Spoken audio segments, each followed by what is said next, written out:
Chapter 1870. Are you sure you weren't possessed by something? Gu Min clicked her tongue in wonder. The foppish young master of the past had actually turned over a new leaf. Looking at his temperament now, he really had the air of a peerless young master. If she hadn't seen it with her own eyes, she would have thought that Lu Shi had been possessed by something. Was this the power of love? Lu Shi didn't know whether to laugh or cry. He knew that Gu Min had a mental problem, but he didn't expect it to be so serious.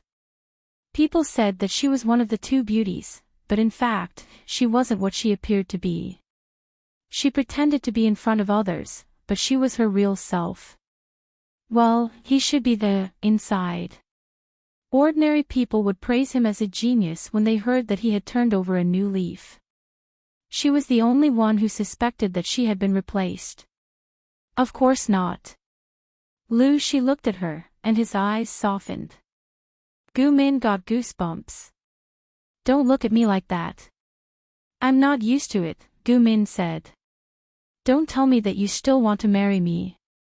Lu Shi's eyes dimmed and he said helplessly, why aren't you moved? Gu Min was an honest person. She didn't want to drag Lu Shi down, not to mention that he had turned over a new leaf.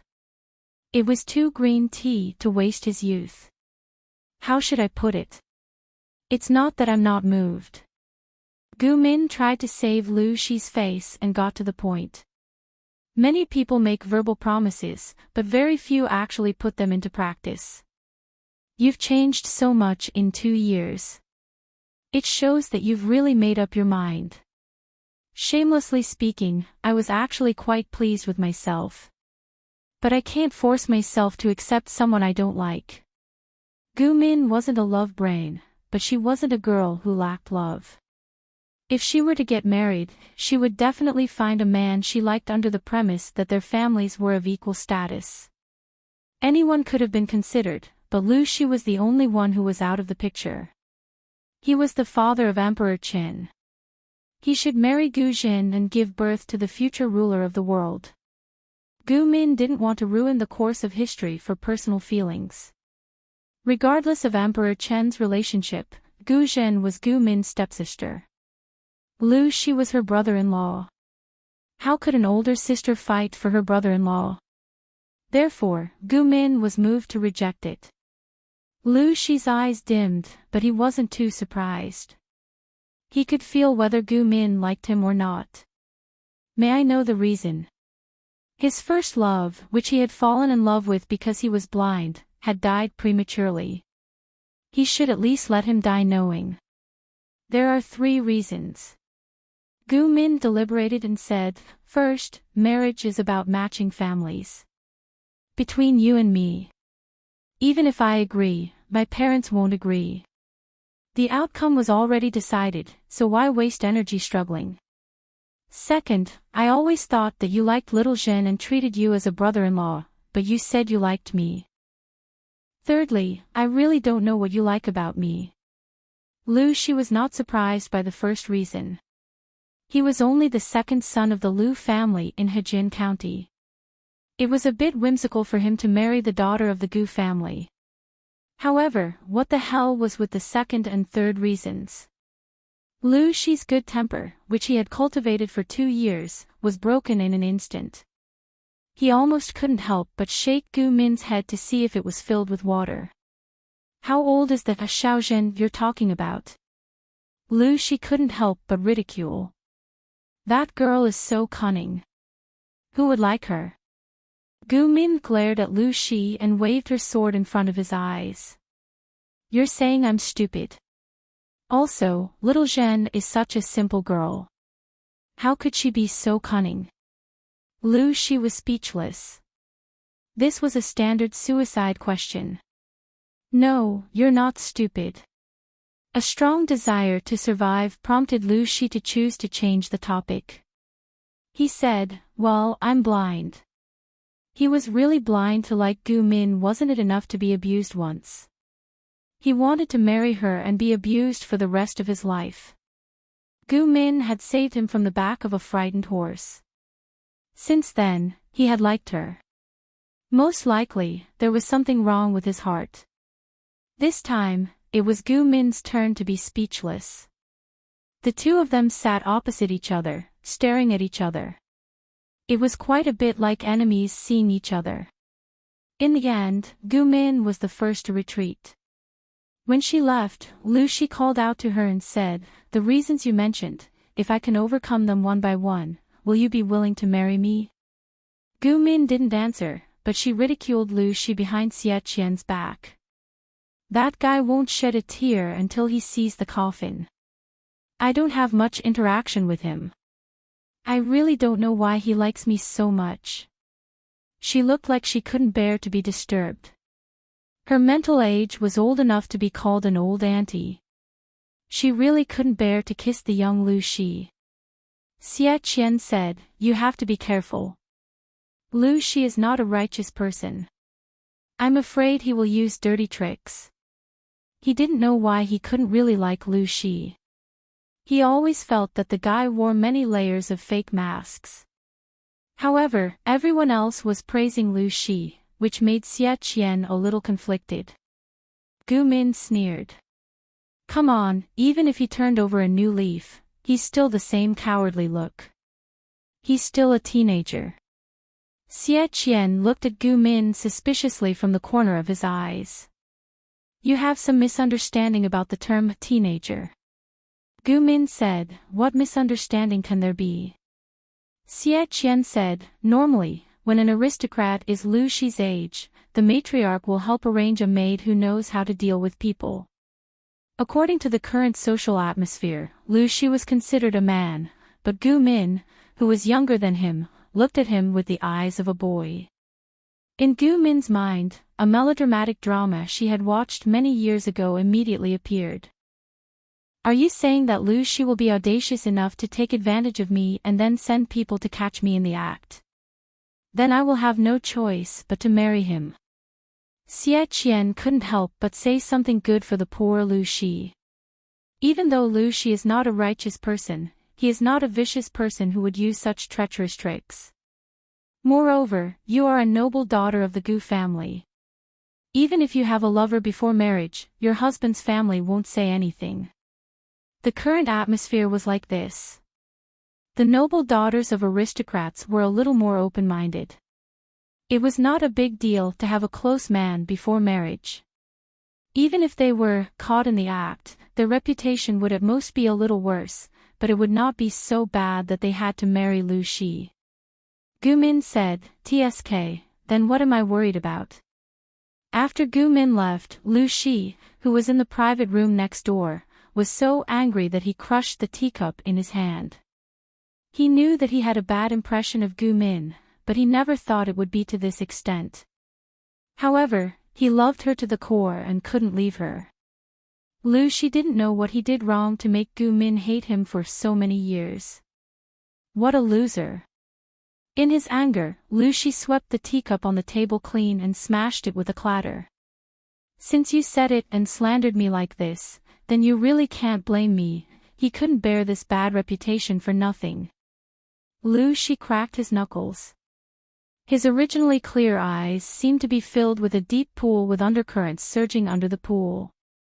In the eyes of outsiders, Lu Shi's progress in the past few years could be considered to have skyrocketed, but marrying Gu Min was still wishful thinking. However, Lu Shi knew that it was not difficult to achieve this. Therefore, when the Gu family agreed to the Lu family's marriage proposal, their jaws dropped in shock. Gu Min was the most shocked. How was this possible? If she married Lu Shi, what would happen to Lu Shi and Gu Jin's daughter, Empress Qin? According to historical inertia, could it be that after marriage, the sister-in-law and brother-in-law would have an affair and secretly have a child together? Did they really think that Gu Min was a hat weaver? "Father, mother, I can't agree to this marriage." Gu Min voted against it. Only then did she realize that her parents looked a little unwilling. Her mother looked even more depressed. "Lu Shi. Lu Zhongqing, get out here. Do you want to live or not?" Gu Min asked the reason and was burning with anger. She carried her sword and visited the place where Lu Shi was staying at night to let him know why flowers were so red. Lu Shi was reading hard with a candle lit. He had maintained this habit for 2 or 3 years. Every day, he would study until late at night before he could sleep. He was extremely sleepy. The image of Gu Min marrying someone else appeared in his mind and he suddenly woke up. He was enlightened 7 or 8 years later than normal people.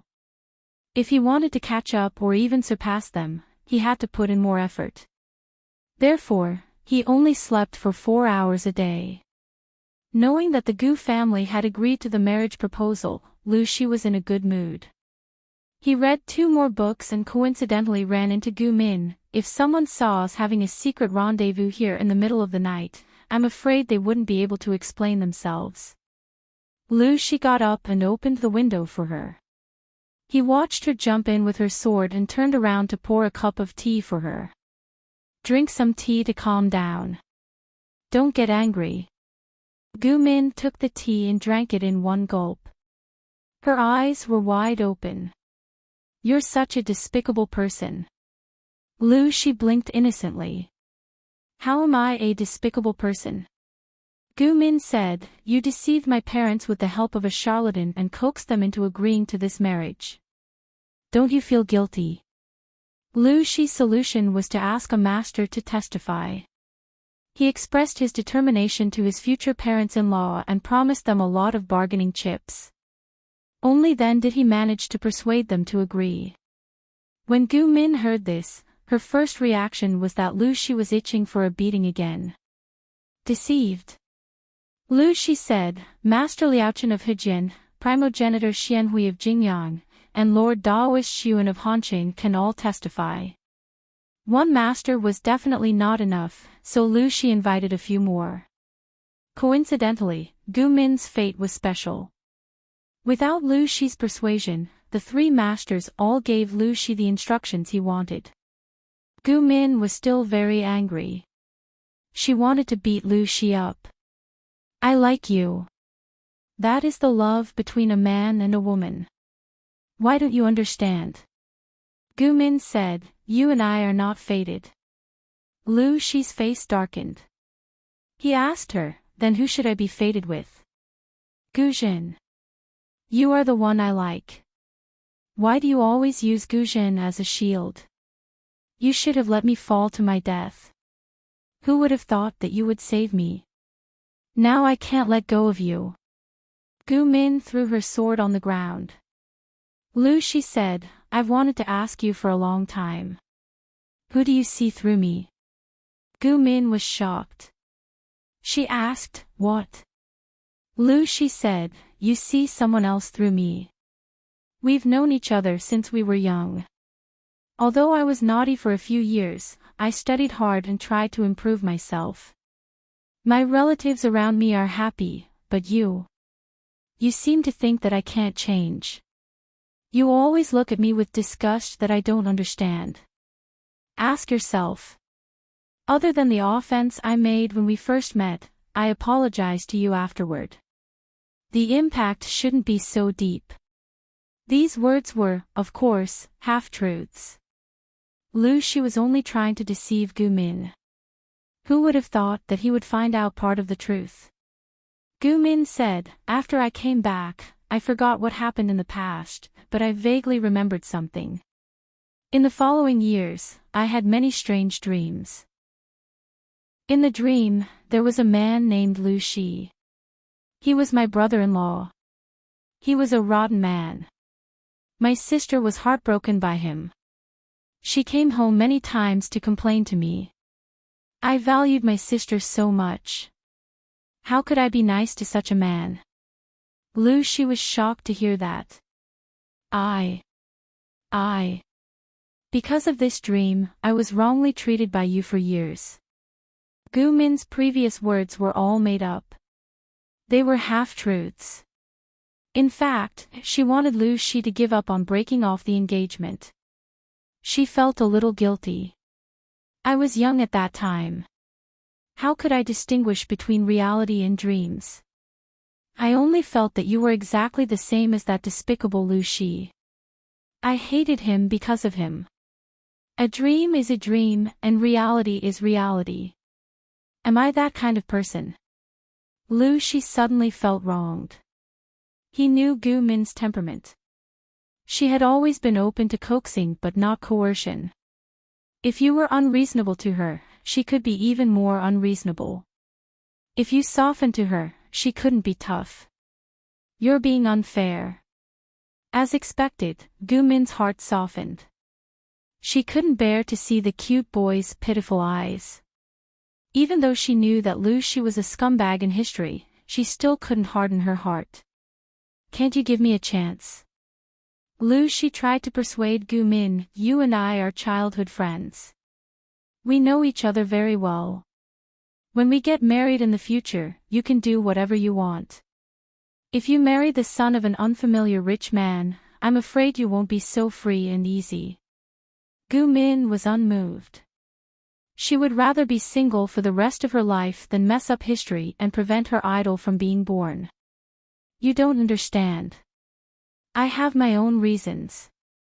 Gu Min was very depressed, but she couldn't reveal the truth. She was depressed. Lu Shi pouted and said, do you have someone you like? Like Xie Qian. I heard that you're close to him. Gu Min sneered and said sarcastically, do I look like someone who likes to raise a son? Lu Shi was surprised. A son. Xia Xiaohe would be furious if he knew. I treat you like a brother and sister. How dare you want to be my mother? You're the same.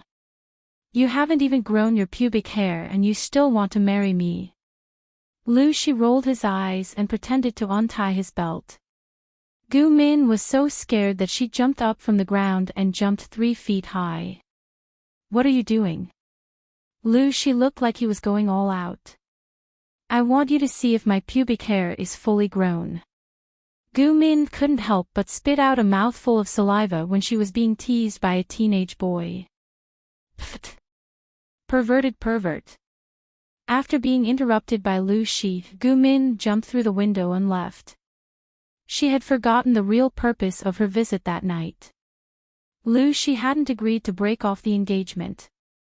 When Gu Min came back to her senses, she slapped her forehead and was very depressed. Lu Shi was an attentive person. From time to time, he would visit his future father-in-law and successfully coax the 2 unwilling elders to be happy. Gu Min gritted her teeth when she saw the look of a young man in love. I don't believe that a little kid knows anything about feelings.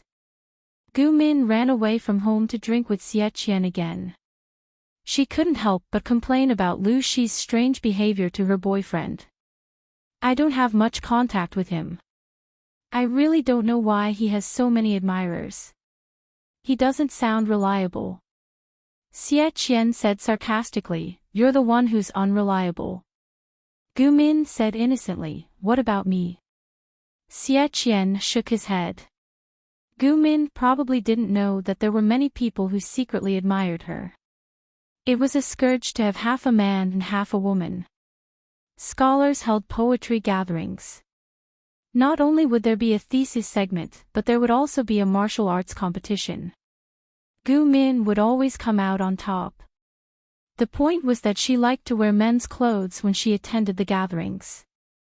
She looked handsome, and she was much more attractive than those scholars who were showy but not practical. Nowadays, men were not the only ones who were gay. Women also liked to sharpen their glasses. As far as Xie Qian knew, there were indeed many blind noble ladies who fell in love with Gu Min. However, Gu Min was a straight woman. She was the model of being single based on her ability. Even Lu Shi, who was so passionate and unrestrained, had his head broken in front of her. Not to mention those reserved women. Thinking of this, Xie Qian said, both families have made it clear. Why don't you try to accept Lu Shi, even though he's not that great? Gu Min regretted having such a bad friend. He's not that great, yet you're persuading me to accept him. Xia Xiaohe, you've changed. Gu Min thought that she could make Lu Shi back off, but she didn't expect that she would be the first to give in. The story had to start from the old house fire. It was a hot summer with little rain. This year, Langya County was much hotter than in previous years. The rivers outside the city had dried up. Ancient buildings were mainly made of wood. Fires were easy to happen in this season. On this day, Gu Min and a few of her girlfriends held a lychee banquet at the old house. The lychees at the banquet were late-ripening varieties. They had small seeds and a lot of pulp. They were placed in the well water. They were cold and sweet. There were more lychees this year. Gu Min sent people to pick a few more baskets for her girlfriends to bring back. She also got someone to bring a basket for Lu Shi. Sister, you said that you have no feelings for Lu Zhongqing. It's obvious that you put him at the top of your heart. Gu Min seemed to have cultivated Gu Jin's sly character. Not only was she cheerful, but she also became bolder. She even dared to tease her sister. Gu Min looked at Gu Jin with a helpless expression. This silly girl. The emperor in her life was about to become her brother-in-law, but she could still laugh. Gu Min was worried to death. If it wasn't for the Gu family's many years of upbringing and the fact that running away from marriage would damage the family's reputation, she would have run away and broken the contract. Gu Jin said again, this Lu Zhongqing is really becoming more and more promising. A few days ago, a few great scholars gave him high praise. Gu Min pushed the lychee away in annoyance and stuffed the pulp into Gu Jin's mouth. She said angrily, so many delicious things can't stop your mouth. Are you my sister or Lu Shi's sister? You put in good words for him every day. How many red seals did he give you? Gu Jin covered her handkerchief and smiled. Sister, I'm happy that you can find Liangxiu. What's there to be happy about? Gu Min said. This Lu Shi. I originally wanted to tell him to you, but now he's ruined it. Gu Zhen was stunned when she heard that, as if she had been petrified. Gu Min was also open-minded. Or rather, she had raised Gu Zhen as her daughter all these years and did not have her guard up. Back then, I asked an expert to read his horoscope. The expert said that he had a golden marriage with you. I didn't agree at first. After all, he's a playboy. Who would be willing to push a sister into the fire pit? Gu Min sighed and nagged, not noticing Gu Zhen's complicated expression. After that, Lu Shi made up his mind to change for the better. A prodigal son turning over is considered precious. Now that he's making progress, he's worthy of my sister. Gu Zhen then said with a pale face, Sister, what are you talking about? He's my sister's future brother-in-law. Gu Min said, that's why I said Lu Shi is a troublemaker. Can't he like a real couple? Why does he have to keep an eye on me? Unbeknownst to him, Gu Zhen had secretly twisted her handkerchief into a ball. She had long urged Gu Min and Lu Shi to get close to each other and repeatedly helped Lu Shi. Naturally, she had her own selfish motives. Who would have thought that Lu Shi would turn over a new leaf? Now, other than his poor background, he was considered top-notch among his peers in other aspects. Of course, the current Lu Shi was more than enough to be a match for her, the daughter of a concubine. However, Lu Shi and Gu Min were engaged. Sister, you really don't like Lu Zhongqing? Gu Zhen asked her awkwardly. If that's the case, why don't you make it clear? Gu Min rolled her eyes inelegantly and sighed. How did I not make it clear? But Lu Shi is a person who won't turn back unless he hits a brick wall. Now that father and mother have agreed to the marriage, it's impossible to break it off easily. Otherwise, the two families will be completely ashamed and become enemies. How many times had she rejected him righteously? She had even said something as ridiculous as, it's useless for you to have my body, you can't have my heart. In the end, Lu Shi was even more mischievous. What do I want your heart for? I just want your body. Pfft. Pervert. In order to put the historical couple, Lu Shi and Gu Jin together, she had really used all her strength. Gu Min sighed. Sister, think of another way. She was just a cannon fodder who didn't even have a name in history, standing between Emperor Chen's parents. She was really afraid that she would die young due to historical inertia. Although Professor Lu Shi's textual research said that Gu Min was Emperor Chen's mother, how could she believe something that the royal family hadn't acknowledged? In the afternoon, she had solemnly vowed to make Lu Shi give up early, but at night, she had slapped him in the face. Gu Min hadn't been sleeping well recently. She had to drink some sleep aid to calm her mind, so she slept more soundly in the second half of the night. Who knew that an accident would happen at this time? There's a fire. A maid was paying respects to the ancestors in the middle of the night. Because she was worried that she would be caught, she left in a hurry after the ceremony and didn't extinguish the lit incense. However, it was those few incense sticks that accidentally ignited the firewood that was piled up. Gu Min's courtyard was the closest, so she was the first to suffer. Coincidentally, there was the night wind to help the fire burn, so the fire was out of control. Lu Shi heard the commotion and rushed over.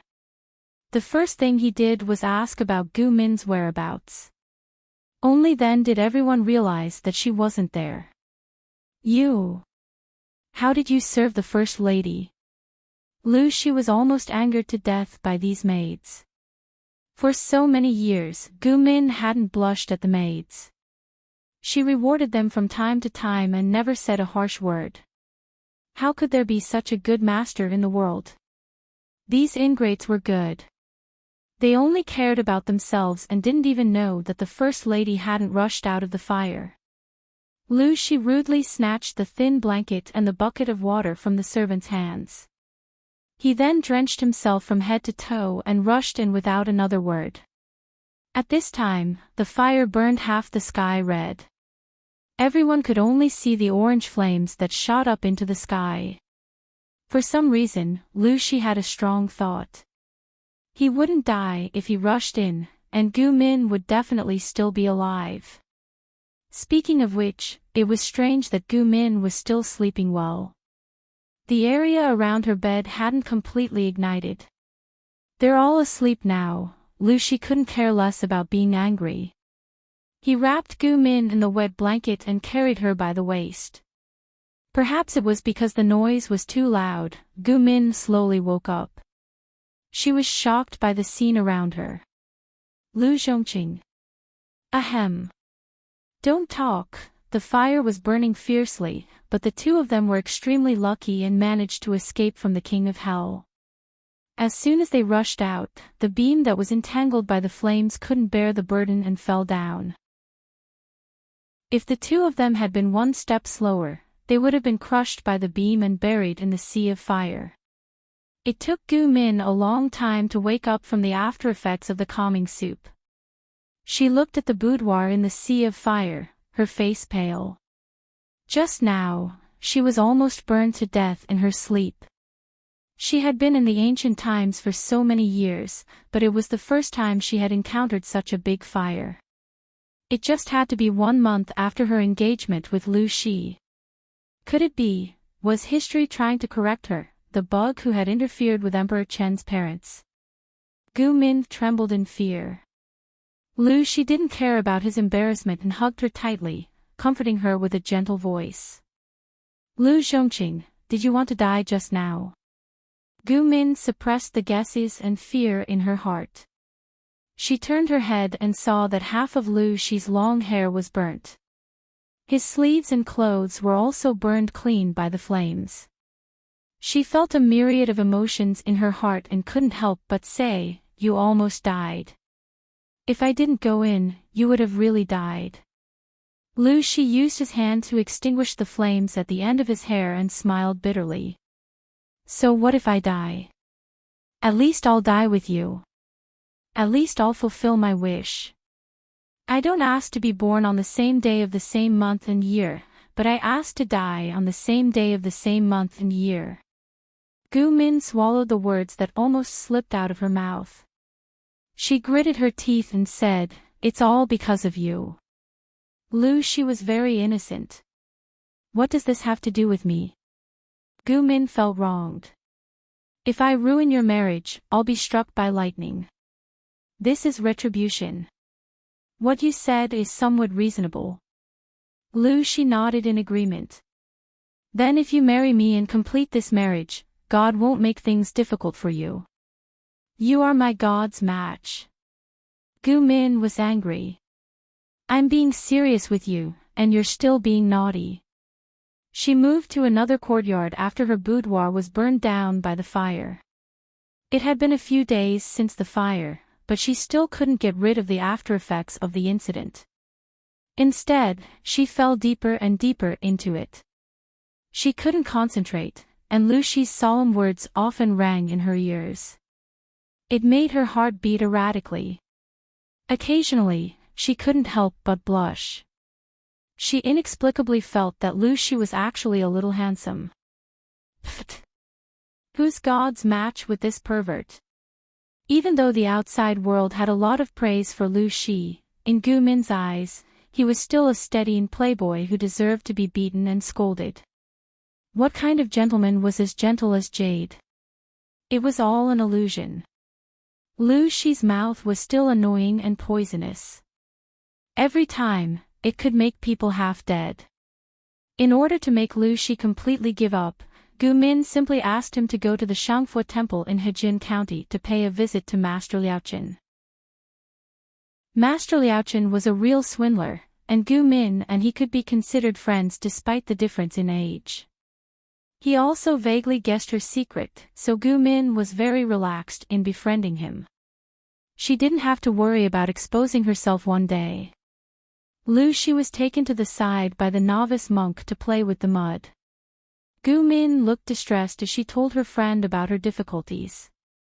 Lu Zhongqing, that stinking shameless guy, actually used your name to deceive my parents and coax them into agreeing to the marriage. I'm so worried. I'd rather tear down 10 temples than ruin a marriage. Gu Min used both of her fingers to make a 10 sign and said gloomily, according to what I know, Lu Shi should be fated with my stepsister. But in the end, he fell for me. Is it because I've affected history? Master Liaochen twirled his Buddhist beads and smiled as he quietly listened to his young friend's worries. Gu Min frowned awkwardly. If these two don't have TSK, don't just laugh. Think about it carefully.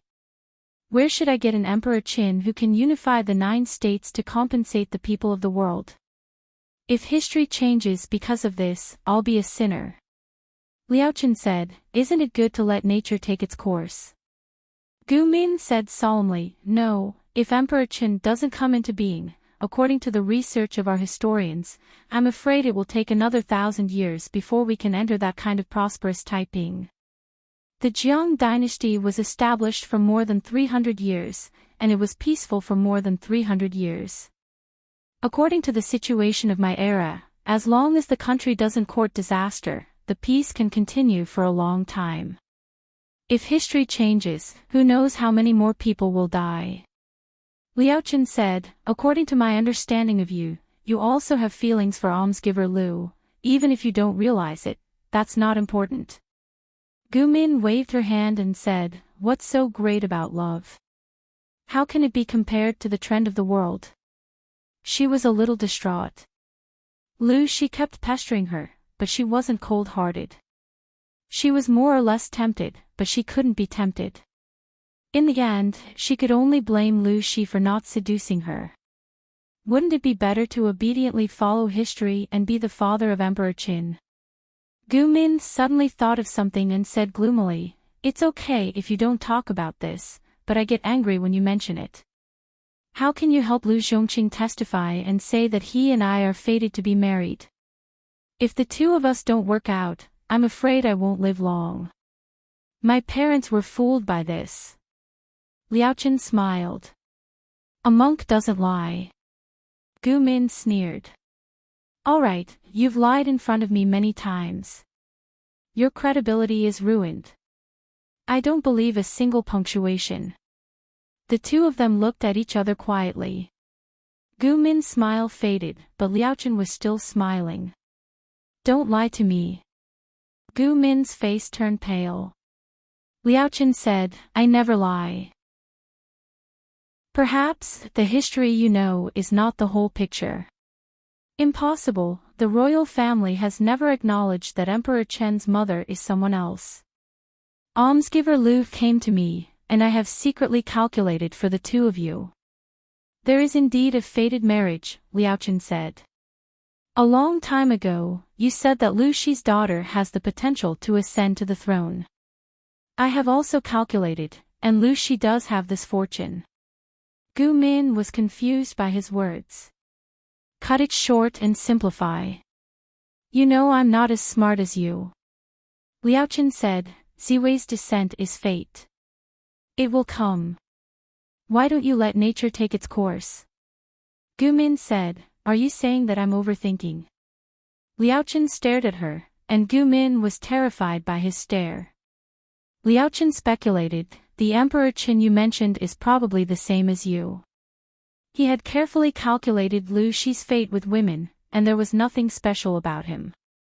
Later, Liaochen visited another friend in private, and his friend calculated that the Emperor star of Ziwei was moving.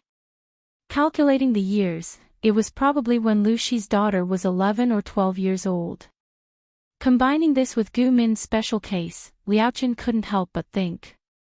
Perhaps, Emperor Qin was not born in this realm, but came from another world. There are indeed people on the internet who speculated that Emperor Qin was a transmigrator. Gu Min was shocked at first, then immediately widened her eyes.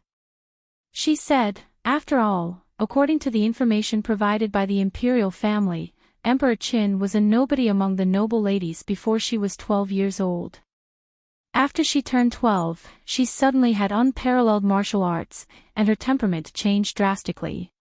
She killed people like she was killing chickens.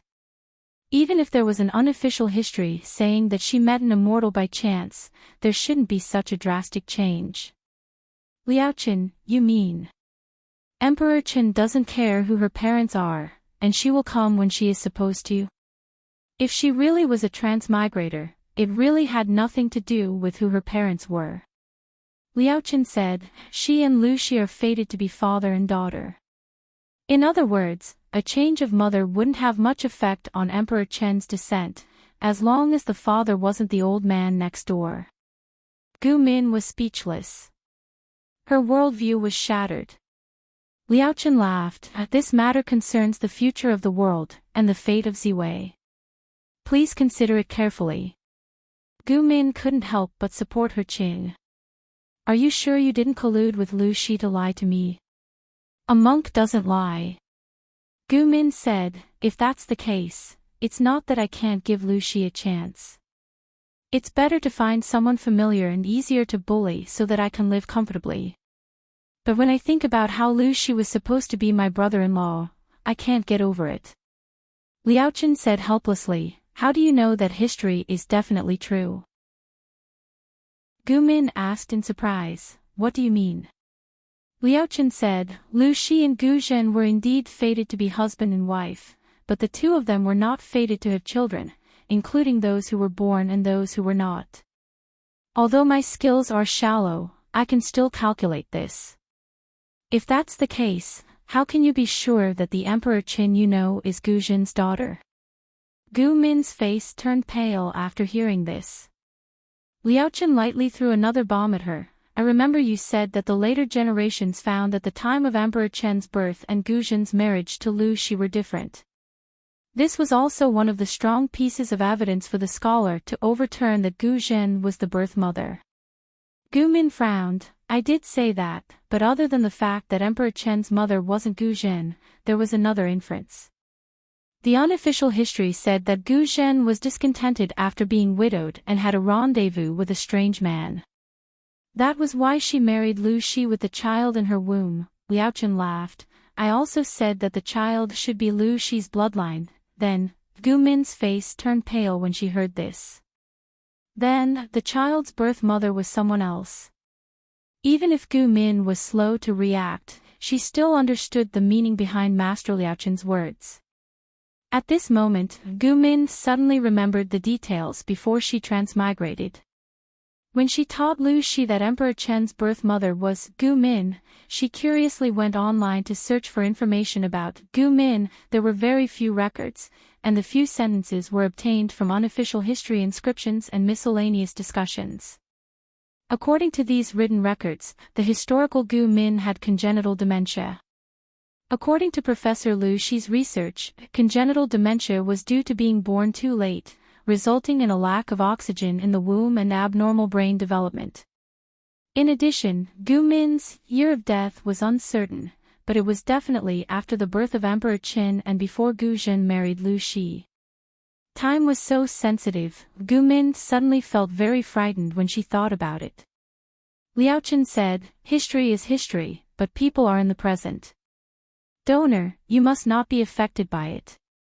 Gu Min smiled bitterly. "Let me think about it." Liaoqin asked her curiously, "If Emperor Chen's mother was really you, what would you do?" "What else can I do?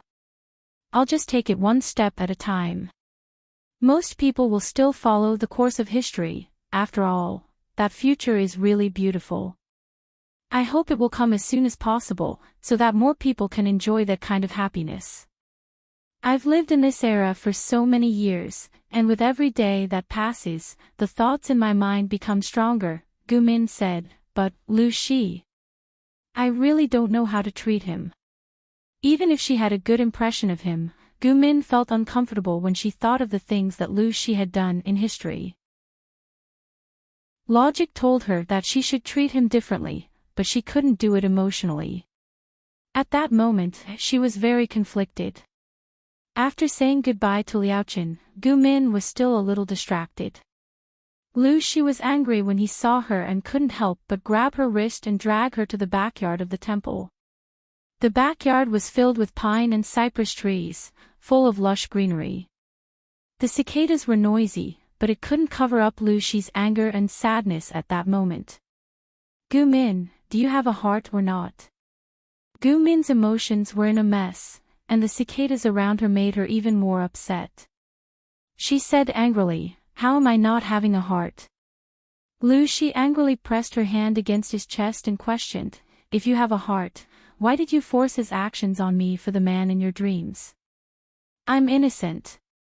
Did this heart ever tell you who Lu Zhongqing likes?"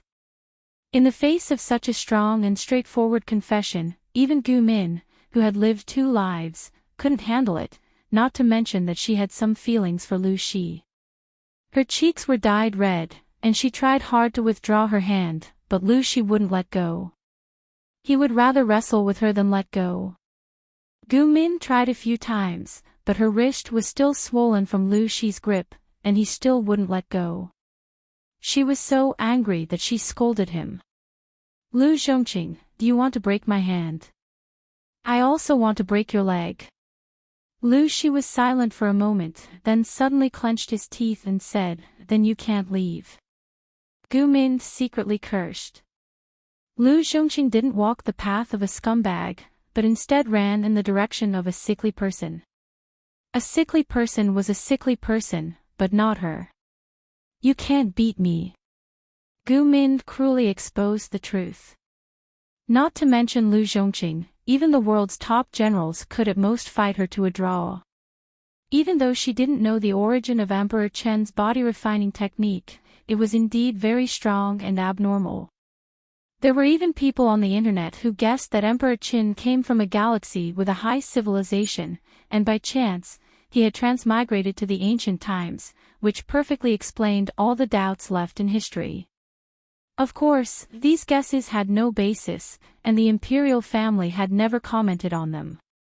After Gu Min had transmigrated, she felt that the possibility of Emperor Qin being a transmigrator was very high.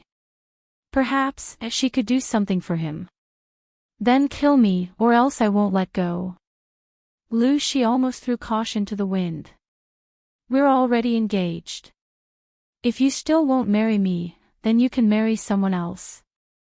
Just you wait, I'll do whatever it takes to make you a widow for the rest of your life. Fu *k, Lu Zhongxing's sickness was not light at all. Who taught you to say this? He was such a good kid, but how could he be so sickly and sickly? You forced me. Lu Shi said confidently, but he felt wronged. Why did you sentence me to death because of a person in my dream? You know that I admire you, like you, and that's why you hurt me with this. What did I do wrong? Gu Min had always been amenable to coaxing, but not coercion. If Lu Shi was tough, she would fight back, but if he was weak, Gu Min would soften. After so many years, Lu Shi had long figured out her routine. This isn't just.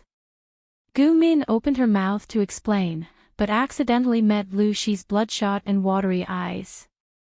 She swallowed her words and was stunned for a while. She said angrily, "What are you looking at? Go home. Go and be your bridegroom." Gu Min didn't know what kind of image Lu Shi had in history besides being labeled as a scumbag, but she knew that Lu Shi was stubborn and would do what he said. If she didn't take in this little vixen who was constantly on the verge of being blackened, he would really make her a widow for the rest of her life. Since marrying Lu Shi wouldn't affect the future of Emperor Qin, and she was a little interested in him, she might as well let it be. The only person she owed was Gu Zhen. She would think of a way to make it up to her in the future. But Master Liaochun's words made her very concerned. If Lu Shi and Gu Zhen were destined to be husband and wife, and Gu Min married Lu Shi, under what circumstances would Lu Shi marry Gu Zhen? Would it really be like the official history, where Lu Shi was not content with his wife and colluded with his widowed sister-in-law? The two of them worked together to plant a green grassland on Gu Min's head, and they even dared to herd sheep and ride horses on it. Lu Shi was ready to give up everything he had. He didn't expect Gu Min to change her mind at the last minute, which shocked him. Gu Min lifted her feet to leave, but found Lu Shi still standing in the same spot. Are you planning to stand in the backyard of the temple and turn into a stone to watch your wife? She pulled her hand, and Lu Shi followed her stupidly. When she walked, he walked, and when she stopped, he stopped as well. He stood there as if he had lost his soul. Are you really stupid? Gu Min murmured. Lu Shi was so nervous that he didn't even know where to put his hands. Gu Min was speechless. Lu Shi was really good at acting. Just a moment ago, he had shamelessly turned into a sick person and threatened her, but now he had changed his personality and turned into a shy, innocent boy. You really don't have a split personality. Lu Shi took a long time to recover from his ecstasy and asked in surprise, "What is a split personality?" Crazy. Maybe there is, but it's all because of you. Lu Shi pouted. One moment you are heartless, and the next moment you give people hope, Gu Min chuckled. Then I'll continue to be heartless. No, if you are heartless, you might as well stab me to death with a sword. Lu Shi hugged her from behind and rested his chin on her shoulder. Of course, even if I die, I will turn into a ghost. If you dare to marry someone, I will dare to make you a widow for the rest of your life. Gu Min was speechless. What the f***ck? Big brother, how much hatred do you have? Genius 1 second to remember website. Mobile version. Chapter 1871. Gu Min had transmigrated for so many years, but she had never thought that she would marry the scumbag Lu Shi. She was very nervous before the marriage, but after the marriage, she felt that Lu Shi was not a good-for-nothing. He could be a decent man if he was trained well. Before the marriage, Lu Shi was barely suitable to be a boyfriend, but he was still a distance away from being a qualified husband. For her own future, she naturally had to train him well. For example, correcting bad habits, quitting smoking, drinking, and eating too much. He also had to learn martial arts from her to strengthen his body. Why should I learn this? She didn't understand. Those weird martial arts movements were really shameful. Every morning before dawn, he had to wake up to exercise, which was even more painful for him. He hadn't been so tired in the past few years. Min snorted, so that when I abuse you in the future, you won't be beaten to death by me. The corner of Shi's mouth twitched, and he said gloomily. Are you serious? Min couldn't help but laugh. What do you think? Look at how weak you are. I usually have to restrain myself when I speak. It's uncomfortable. Shi was speechless. If he didn't look so weak, would Min beat him to death just because she was unhappy? Not long after, Min discovered that her new husband still had some male chauvinism and shoppy chauvinism. It looks like it's not enough to just strengthen your body. You have to change your thinking. Shi asked, how is my thinking crooked? Min said, if your values are not right, I'm afraid that you will suffer when you reach middle age. Historical experience told her that Emperor Chen's thinking was advanced, and Shi was old-fashioned and stubborn. Sooner or later, he would be taught a lesson by the emperor. Min didn't train people in one step. Instead, she tested the bottom line bit by bit, and unknowingly changed people. Shi didn't realize this, but his mother did. Ever since Min married into the family, her son, who had been close to her, distanced himself from her and became more and more out of control. The problem of mother-in-law and daughter-in-law had been unavoidable since ancient times, not to mention that this mother-in-law had a grudge with Min's mother when they were young. The mother-in-law often used her status to make things difficult for Min, but Min wasn't angry. She turned her head and threw the problem to Shi. From Min's point of view, the so-called mother-in-law and daughter-in-law problem was just the result of her son being caught in the middle and not caring about anything. The more her mother-in-law struggled, the more Shi distanced himself from her. Min spent more time and energy running her own business. Shi, the resentful husband, had an opinion. Was there anything good about those messy account books? It's not like I can't afford to raise you. Why are you working so hard? Can't you look at me more? Regardless of whether you are a man or a woman, you should have your own career and financial resources. You wouldn't understand even if I told you. Min calculated the profits of the whole year on her abacus. Every year, the profits doubled. Looking at the rich little vault, she felt very comfortable. She smiled at Shi and said, I don't need to worry when I have money in my hands. If you marry a concubine in the future, I will have the capital to keep a few more men to satisfy my cravings. Shi was used to Min's way of speaking. He felt that if he spoke a few more words to her, his lifespan would be shortened, but if he didn't, he would die immediately. This was probably the difference between a death sentence with a reprieve and a death sentence. Do you think a man is better looking than me? Perhaps it was because he wanted to completely separate himself from the scumbag in Min's dreams. Shi was obedient to Min's every whim. Also, because his wife was too successful in the circle of aristocratic ladies, she received a lot of love after every banquet. The sense of crisis in his heart had never subsided. Shi didn't understand. Min was so rude in private. Why did so many women adore her? When he secretly saw Min at the banquet, he suddenly understood. She was not honest. She was gentle, dignified, and generous in front of the aristocratic ladies. But in front of him, she was the other side. Her mouth was super poisonous. What's more, Shi vaguely heard that a certain aristocratic lady hinted that Min wanted to spend time with her in her boudoir. A group of women outside coveted his wife, and his wife was always thinking about keeping a man. Did she really think that his brain was like a grassland where sheep could be grazed? A man is not as good-looking as Lu Zhongqing, but he wins with numbers.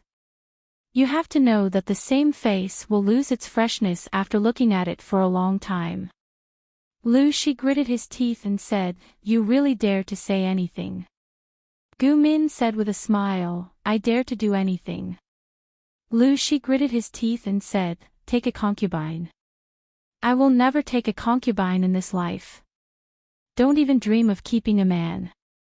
It will never happen in this life." Gu Min laughed meaningfully, which made Lu Shi angry and angry. He probably loved Gu Min too much. After marriage, he liked her more and more.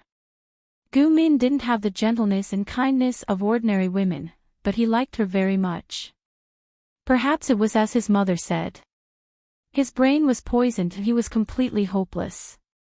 "No, I think it's because your fan filter is as exaggerated as half the diameter of the Earth."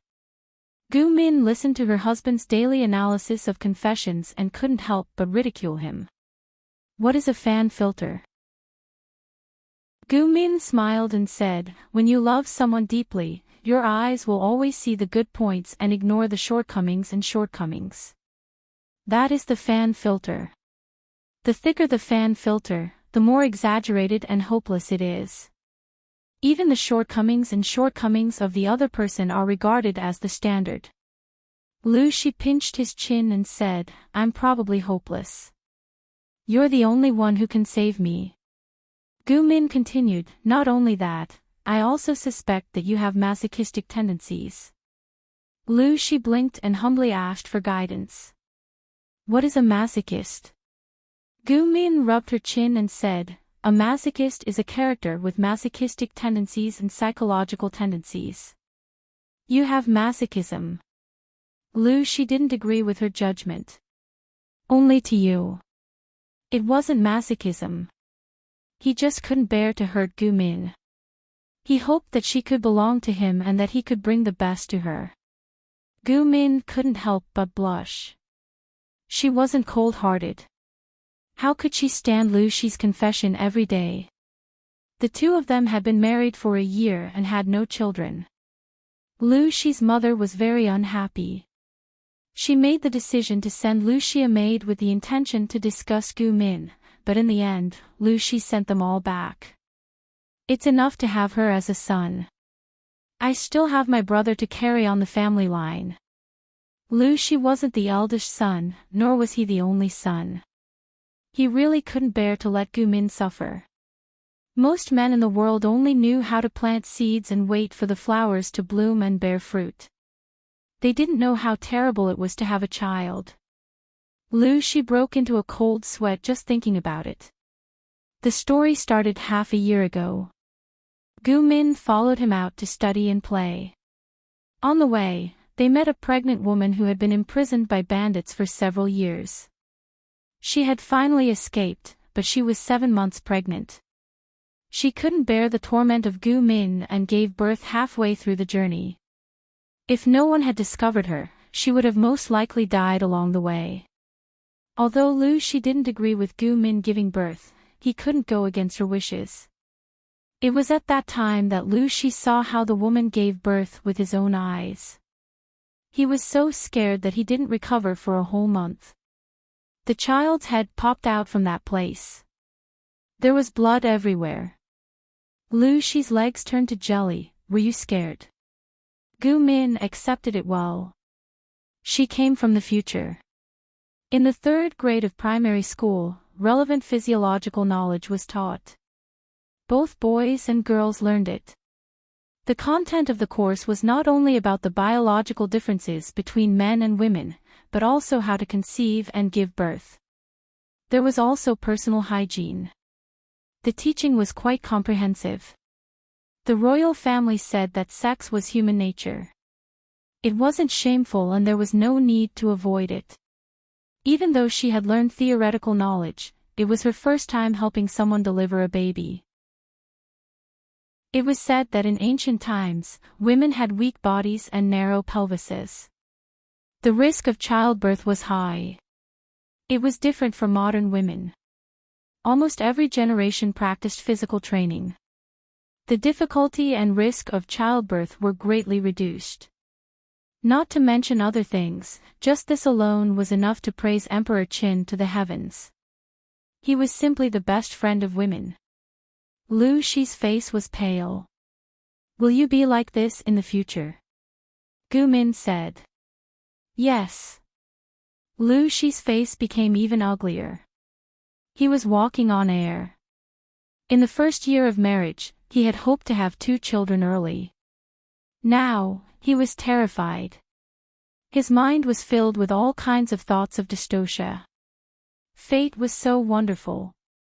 When Lu Shi was looking forward to having children, nothing happened. He didn't want them anymore, but the children came. Although having children is a happy thing, you don't have to be so happy that you faint, right? Lu Shi's lips moved, but he couldn't say anything for a long time. After hesitating for a few days, Lu Shi said something that made Gu Min want to beat him to death. How about we give up on the children? Gu Min rolled her eyes. Even if I don't want you. Lu Shi said, Aw Min, I'm serious. I've been dreaming about your dystocia for the past few days. I can't take it anymore. Gu Min sighed. Can't you be more considerate of me? What dystocia or hemorrhage? That would never happen to me. 10 months of pregnancy and 1 day of childbirth. Gu Min thought it was the Emperor Qin that she had been longing for, but it turned out to be a boy. Her smooth sailing life started to go downhill from there. Gu Min found a time traveler who harbored great malice towards her. She thought she would be safe if she avoided him, but it turned out that she was too naive. Sometimes, she had no intention of stirring up trouble, but the enemy was relentless and tried to kill her. What scared Gu Min the most was that the enemy didn't seem to be after her, but the future Emperor Qin. There were a few conflicts. Although the man didn't do anything to hurt her, Gu Min was still frightened. Soon, her premonition was confirmed. One day, Gu Min was at home dealing with miscellaneous chores when she suddenly received terrible news. Her son's wet nurse had just woken up from her afternoon nap and found that her son had disappeared. The child was only 2 years old and walked steadily but slowly. There were maids waiting on him outside the house. How could the child disappear into thin air? Gu Min was frightened and hurried to look for her son, but she was ambushed on the way. Zhongqing, Gu Min struggled to open her eyes. She had a splitting headache, as if someone had torn her brain apart with their bare hands. She felt nauseous. Lu Shi's eyes were dark and bloodshot. His face was full of stubble and he looked particularly haggard. He said with tears in his eyes, "Ah Min. You're finally awake." Lu Shi had never felt so hopeless. 2 huge blows fell on him on the same day. His 2-year-old son was missing and his wife was left in the side yard covered in blood. They almost couldn't save her. Gu Min calmed down for a while. Scattered memories flashed through her mind. She remembered that her son had gone missing and she hurried to look for him, but she met Wang Huiyun. Wang Huiyun, the best friend whose body had been possessed by the woman from another world. Gu Min suddenly woke up and grabbed Lu Shi's hand. "Where's our son?" Lu Shi said, "We haven't found him yet." As soon as he finished speaking, his son's wet nurse rushed over and pushed the door open. She cried, "We found Daolong." Was she looking for a beating? Gu Min was happy at first, but her heart sank when she saw the wet nurse's reaction. It was a good thing that their son had been found. Why was she crying? "Take me to Daolong." Gu Min lifted the quilt and staggered to her feet. Her heart seemed to have sunk into a cold, deep sea. The child was found in a deserted and remote courtyard. His little body was curled up into a ball. His calves were bruised and swollen. His body was cold and stiff. Gu Min pushed away the maids and servants like crazy. She snatched the body of the child, whose eyes were closed, and cried her heart out. According to the doctor's examination, the child had come to the small courtyard for fun, but was bitten by a 5-step snake. He died without treatment. Gu Min didn't believe it. The child was only 2 years old. There were maids and wet nurses guarding him. How could he have walked thousands of meters to such a remote place to be bitten by a snake? It must be her. It must be that woman. She had possessed Wang Huiyan's body and plotted against teacher Xie Qian. She didn't know what she was capable of. Not only could she hurt Gu Min, but she had also secretly taken the child away and poisoned him to death. Gu Min almost wanted to rush into the palace to get even with the evil woman, but Lu Shi stopped her. I lost my child. I can't lose you too. Gu Min grabbed Lu Shi's collar and gritted her teeth. So my son died for nothing. There will be a chance. There will be a chance for revenge. Let's think about it. Gu Min, you have to calm down so that you can avenge Daolang. From then on, Gu Min's health slowly deteriorated. She would fall sick from time to time. People said that it was because she had lost her beloved son and suffered a huge blow. However, Gu Min didn't think that was the case. The deterioration of her health was definitely related to the attack that day. It was the truth. Her health deteriorated not only because of her eldest son, but also because the time traveler used the soul-searching technique on her. Lu Shi also entered the officialdom at that time. To outsiders, the couple seemed to have come out of their grief, but they knew that they hadn't. 2 years passed in a flash. Many things happened in Dongqing, but Gu Min didn't have the heart to care about them. She found out that she was pregnant again. After 10 months, she gave birth to a pair of children after a day and a night of labor. The twins were chubby and cute. When they smiled, they revealed a pair of cute little dimples. My nephew and niece are so smart and cute. They look very smart. At the banquet, the eldest brother, Lu Zhai, looked at his nephew and niece and praised them with a smile. Gu Min was stunned on the spot. Smart, cute, and smart. She suddenly looked at her daughter. A chill spread from the soles of her feet to the top of her head.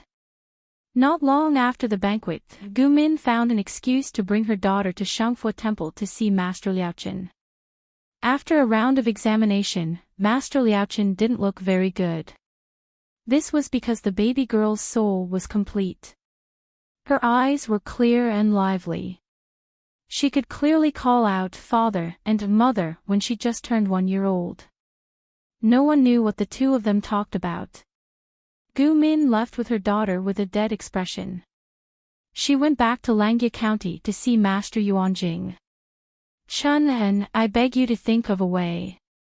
Can't you have the best of both worlds? Gu Min hugged her daughter who was sleeping soundly. She looked like she was about to collapse. Her eyes were filled with despair. I can't have my cake and eat it too. There's nothing I can do. Master Yuanjing was helpless. Gu Min cried uncontrollably. The movement woke up her daughter in her arms. The mother and daughter cried miserably. She thought that her daughter was demented and soulless. In the future, this body would welcome a strong soul and obtain a new life. But what happened? Her daughter was born with a complete soul. This meant that this daughter was a new life. She was Gu Min's daughter. How could she accept that her daughter's body was occupied by another destined soul after she raised her for 12 years? If she didn't do this, the Jiang dynasty that should have been established would no longer exist. The chaotic world that should have ended early would continue. As the chaotic world dragged on, there would be countless lonely souls and ghosts. Even if the world was divided and reunited, the dynasty that was established was not the Jiang dynasty. Maybe Emperor Qin is someone else. Gu Min returned to Hejin County with this thought in mind. However, Master Liaochen dispelled her beautiful dream. The child in her arms died young. She wouldn't live past 12 years old. Her life would move towards an unpredictable future in this year. God probably saw that Gu Min had lived the first half of her life too happily. Now, he was going to collect a debt from her with interest. She raised her child anxiously until she was 4 years old. There was another life in her womb. She was about to give birth. Just when she thought that the haze was about to dissipate, tragedy struck again. This year, just after the spring festival, the snow in Hejin County had not completely melted. Her second son accidentally fell into a pond and drowned. When Lu Shi received the news and rushed back, he only saw his daughter sitting by the pond and patting Gu Min's slender shoulders. Gu Min was kneeling on the ground, holding a wet ball with a blank look in her eyes. Lu Shi was so shocked that his legs turned to jelly and he fell down the corridor. Ah Min. Beside Gu Min, other than her daughter, no one dared to comfort her. After a long while, the sky darkened. The cold wind blew and Gu Min came back to her senses. Her eyes had long been dry from crying. I couldn't even protect my second son. But he can't play in the pond. Everyone knew that the child was afraid of water. No matter where she went to play, she would never go near the pond. Lu Shi discovered this and sent people to fill up the pond in the mansion. He didn't expect the child to drown in another place. Gu Min struggled to finish the child's funeral. She was too tired and gave birth to a thin and weak child early. Her once healthy body completely collapsed. She thought that the person who killed her was a woman from another world who had evil intentions towards her and Emperor Qin. She endured the pain and told the public that it was her daughter who died of illness and drowned in the water. Gu Min was very worried. According to the cruelty of the woman from another world, her daughter might not even live past the age of 12. She wanted to take revenge but was unable to do so. This kind of feeling made her unhappy. Not only was she worried about external harm, but she was also more worried about the self-correction of history. She was worried that her youngest son would not be able to escape. She was depressed and her illness became more serious. Lu Shi's cousin, Bai Dai, saw this and took the initiative to stay and take care of the sick Gu Min occasionally. She would talk to her to relieve her boredom and try to comfort her. Even so, Gu Min's condition was getting worse day by day. Gu Min had a vague feeling that she would not live for long. She simply confessed everything to Lu Shi and even lied about having 2 souls in one body. She recorded everything she knew and left it to Lu Shi. If possible, she hoped that Lu Shi could live well and not repeat the ending of history. Spring had just passed and midsummer had not arrived. Her life began to count down. No one would have thought that Gu Min's dowry maid would be the last straw that broke her back. The maid was clever and Gu Min liked her very much. She made the decision to help her find a good marriage. Her whole family worked in the mansion. Knowing that the maid had come, Gu Min thought that she was also there to comfort her. She did not expect that the maid would tell her such shocking news. When her eldest son was poisoned to death by a poisonous snake, the maid had seen Lu Shi coming from the direction of the deserted courtyard. She had wanted to go there to find the eldest Lang Jun but was sent away by Lu Shi. Later, the eldest Lang Jun died young. The maid did not suspect that Lu Shi was the murderer. She did not have any evidence and did not want to ruin the relationship between the couple. She seemed to have seen Lu Shi's figure when the second Lang Jun drowned in the pond. However, Lu Shi came back from the magistrate's office. It was really strange. Gu Min's eyes were wide open. Her bony hands grabbed the bedding. Her breathing was rapid and disordered. Her face was full of disbelief. That night, Gu Min died of illness. No one knew that this loving couple had once quarreled, and Gu Min was strangled to death by her beloved husband. When Gu Min did not move, Lu Shi let go of his hand with a ferocious look. His eyes were filled with hostility. He did not have his usual gentleness. He waved his hand and Gu Min, who had died a horrible death, returned to her sickly and pale appearance. It was as if she had just slept. Lu Shi laughed hideously and murmured to himself, as if he was warning someone. Did you see that? This is what you get for trying to resist me.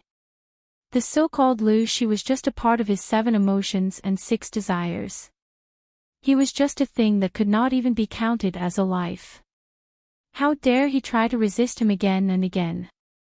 He lost 2 pieces in a row and did not learn his lesson. This stupid woman named Gu Min was also too much. How dare she try to challenge his bottom line? Damn it! As soon as he finished speaking, Lu Shi's body suddenly began to violently twitch and fell into a deep sleep. The next day, the news of Gu Min's death spread. The outside world said that Lu Shi was greatly affected and fell ill. After that, the world changed. In the blink of an eye, several years had passed. The wheel of history slowly moved forward, heading in an unknown direction. On the other side, Gu Min, who had fallen into darkness because of the lack of oxygen, thought she was going to die. When she was about to lose consciousness, a strange scene suddenly appeared. She saw the gentle scum Lu Shi in a suit talking to Jiang Chen at the school gate. In the end, he extended his hand and handed Jiang Chen a yin-yang fish jade pendant. Gu Min could not help but shout loudly, trying to get Jiang Chen to stay away from Lu Shi. This animal was not a good thing. In her excitement, a gust of fresh air rushed into her chest. She breathed greedily and suddenly opened her eyes. The scene in front of her was familiar yet strange. The snow-white ceiling of the dormitory was enlarged in front of her eyes. Countless memories filled her brain. 9 stars in a row. Gu Min climbed out of bed and looked at the night sky outside the window. Her heart skipped a beat. She hurriedly took out her phone and called Jiang Chen. Chen Chen, where are you? Gu Min's voice sounded panicky. Knowing that Jiang Chen was at the school gate, Gu Min rode her bicycle over. She did not expect to see an old acquaintance. When she lost consciousness, she saw Jiang Chen and Lu Shi talking about something. New hatred and old hatred, love and hate intertwined, forced Gu Min to lose her mind. She stepped forward and gave Lu Shi a slap. Thinking back to her previous lives, she realized that this Lu Shi was the same Lu Shi. After doing such a disgusting thing, this man still dared to appear in front of her. Lu Shi! She burst out cursing. F***CKU. Min. Lu Shi was not angry. Instead, he laughed, as if the person who was inexplicably slapped wasn't him. Even a blind person could see that he was in a good mood. If he had a background, it would be 100 flowers blooming. Are you still a human? Gu Min was so angry that the veins on her forehead were bulging. Her expression was somewhat ferocious. Why did you give this lousy jade pendant to Chin Chin? Why did you trick her into bringing it to the tomb? What are you scheming in your stomach? Tell me. Don't play dumb. Lu Shi smiled bitterly. If I said that I did not do anything, would you believe me? Tell that to a ghost. Gu Min said angrily. If I believe half a word of your nonsense, I'll write my name backwards. Jiang Chen watched the situation unfold. His brain could not wrap around it. When did Min Min become so close to Professor Lu Shi? After all, it was a family matter. Under Lu Shi's suggestion and pleading, Gu Min went to his apartment to continue the conversation. Those things. I really did not do them, Gu Min laughed. It was a cold laugh. She said, what nonsense are you trying to lie to me now? What didn't he do? This guy had confessed everything before he strangled her to death. He had bitten Dalong to death with a poisonous snake and watched him breathe his last breath. He had personally drowned Erlang in the pond and killed him. The 2 children were his flesh and blood. Why did he have to do such a cruel thing? can you listen to my explanation? About 3 minutes. Fine. Kneel and explain. Gu Min was so angry that she laughed. She wanted to hear what else this animal could say to clear his name. From Lu Shi's mouth, Gu Min heard another story. Lu Shi was not a human. He was an emotion separated from the system. He was relatively independent but not completely independent. You said that. Dalong, Erlang, and even my death were all done by the so-called original body when you were not paying attention. Gu Min had guessed it before, but she only suspected that Lu Shi had a split personality. She had never suspected that Lu Shi was not a human. Lu Shi stared blankly at his hands and said sadly, yes. Gu Min sneered. You really know how to pass the buck. Do you think I will still believe your nonsense? Half an hour ago, she had just been strangled by Lu Shi. Now he was telling her that the person who killed her was not him. Was he kidding? Did he really think that she loved this person so much that she had forgotten the most basic principles? Lu Shi smiled bitterly. I didn't dare to expect you to believe me. Gu Min sneered, I can't forgive you either. She got up and was ready to leave the suffocating place. Lu Shi suddenly reached out and grabbed her wrist. What are you doing? Lu Shi's lips moved, and it took him a while to say something. I know you hate me and want me to disappear from the face of the earth, but, for the sake of the child, Gu Min's emotions exploded like a barrel of gunpowder. How dare you talk to me about children? Lu Zhongqing, you disgust me. Lu Shi grabbed her hand and dragged her into a room. The decorations in the room made Gu Min forget about her anger. What is this? Lu Shi let go of her hand and picked up a strangely shaped glass barrel. There were 3 faint blue lights floating in it. Souls. The souls of 3 children. Dalong, Erlang, and our daughter, Lu Shi. That child, Lu Zhao, lived a good life. He had no regrets, so he was allowed to be reincarnated. But for these 3 children, I hope that we can give them a new life and let them see the world again under our watch. He smiled faintly.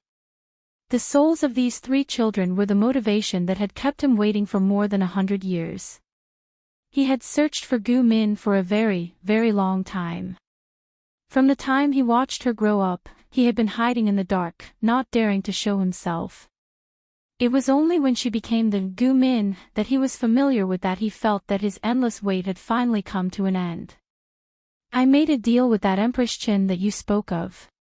She helped me find these 3 souls and let me see you. In exchange, I have to help her do something. Gu Min pressed her hands against the transparent glass. She didn't know if it was an illusion, but 3 strong and weak emotions came to her. They were extremely warm and made her eyes redden. Faintly, there seemed to be a childish voice calling out to her. They can only do this. Gu Min finally calmed down. All she could see was the light in front of her. Lu Shi said, no, they still have a chance to come back to life. We can do IVF and let them reincarnate. They will still be our children.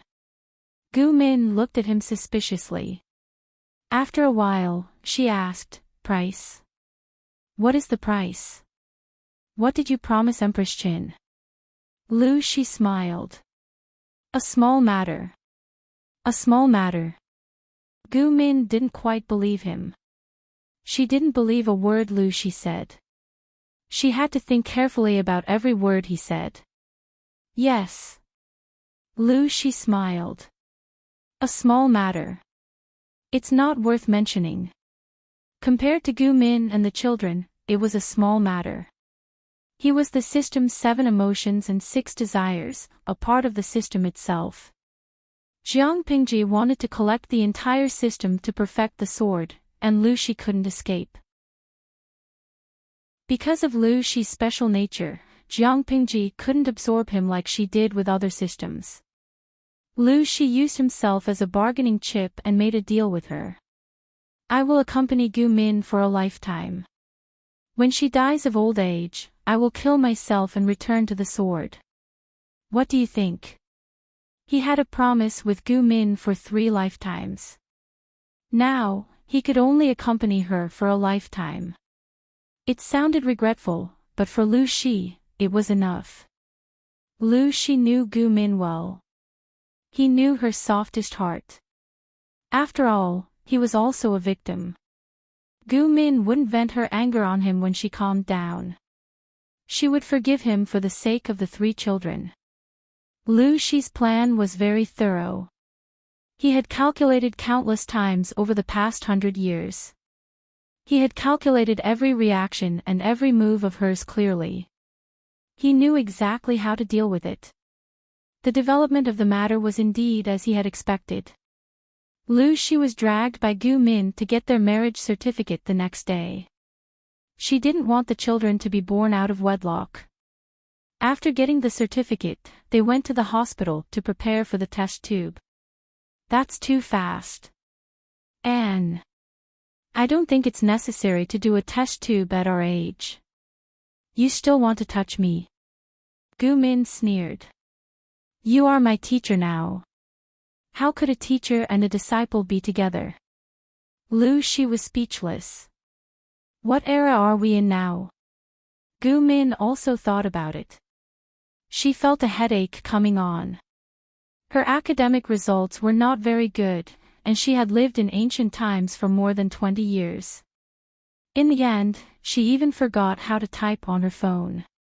If it wasn't for Lu Shi, who gave her special attention, she was afraid that she would have been exposed. The most troublesome thing was her habit of speaking. Jiang Chen suspected Gu Min more than once. If Gu Min didn't remember the little secret between them, she wouldn't have been able to keep it a secret. Their relationship became better after Gu Min got pregnant. When she saw the 2 bars on the pregnancy test stick, she hid in the women's bathroom and cried. Jiang Chen saw the tears on her face and went to fight with Lu Shi with the pregnancy test stick in her hand. If Gu Min hadn't stopped them, and if Lu Shi hadn't taken out his marriage certificate, the 2 of them would have torn down the villa in the suburbs while they fought. Jiang Chen was suspicious. He really didn't force you. Gu Min said, no. Things between us are more complicated. I did it willingly. But... Chen, I'll tell you when I'm done sorting things out, okay? Jiang Chen looked at Lu Shi and sized him up. This person isn't very decent. Think about it carefully. Lu Shi was speechless. He's not decent. Say that again, son of the Jiang family. Gu Min laughed. I know. If there's anything wrong with him, I'll destroy him myself. Lu Shi swore, I won't give you that chance. They had to live a good life in this life. Lu Shi settled his parents-in-law in this life and won back Gu Min's heart. He looked at the 3 little ones lying in their cribs and giggled. But no matter how much he calculated, he still forgot one thing. Did you blow up Emperor Chen's tomb? Lu Shi was speechless. One love. 1 second to remember this site's address. Mobile version. Chapter 1872. There is a saying in the songs of Chu, holding the jewel in one's arms, one does not know what to show. In layman's terms, I had the qualities of a beautiful jade, but no one could appreciate them, and no one could show them to the fullest. Feng Jin, courtesy name Huayu, came from this name. His father's expectations for him could be seen from his name alone. The elders bestowed upon him the name Jin and set the courtesy name Yu in hopes that he would possess a noble and unblemished character and not bring shame to the Feng family. This had always been Feng Jin's goal. With the birth of his 3rd brother, Feng Ju, the attention that was originally focused on him was now focused on his youngest brother. His eldest brother, Feng Gue, was the eldest legitimate son and the future leader of the Feng family. The elders had set the strictest standards for him and he did not disappoint them. The youngest brother, Feng Ju, was the youngest and looked like a carved jade. He had shown intelligence that was different from his peers since he was young, and the elders treated him like a treasure. As a result, there were very few gazes that fell on Feng Jin. When he was young and ignorant, he didn't feel that there was anything wrong with it. But when he started reading, he slowly discovered this point. He strived to be like his eldest brother, strived to be a qualified elder brother who took care of his younger brother, strived to become the most outstanding one in the family school.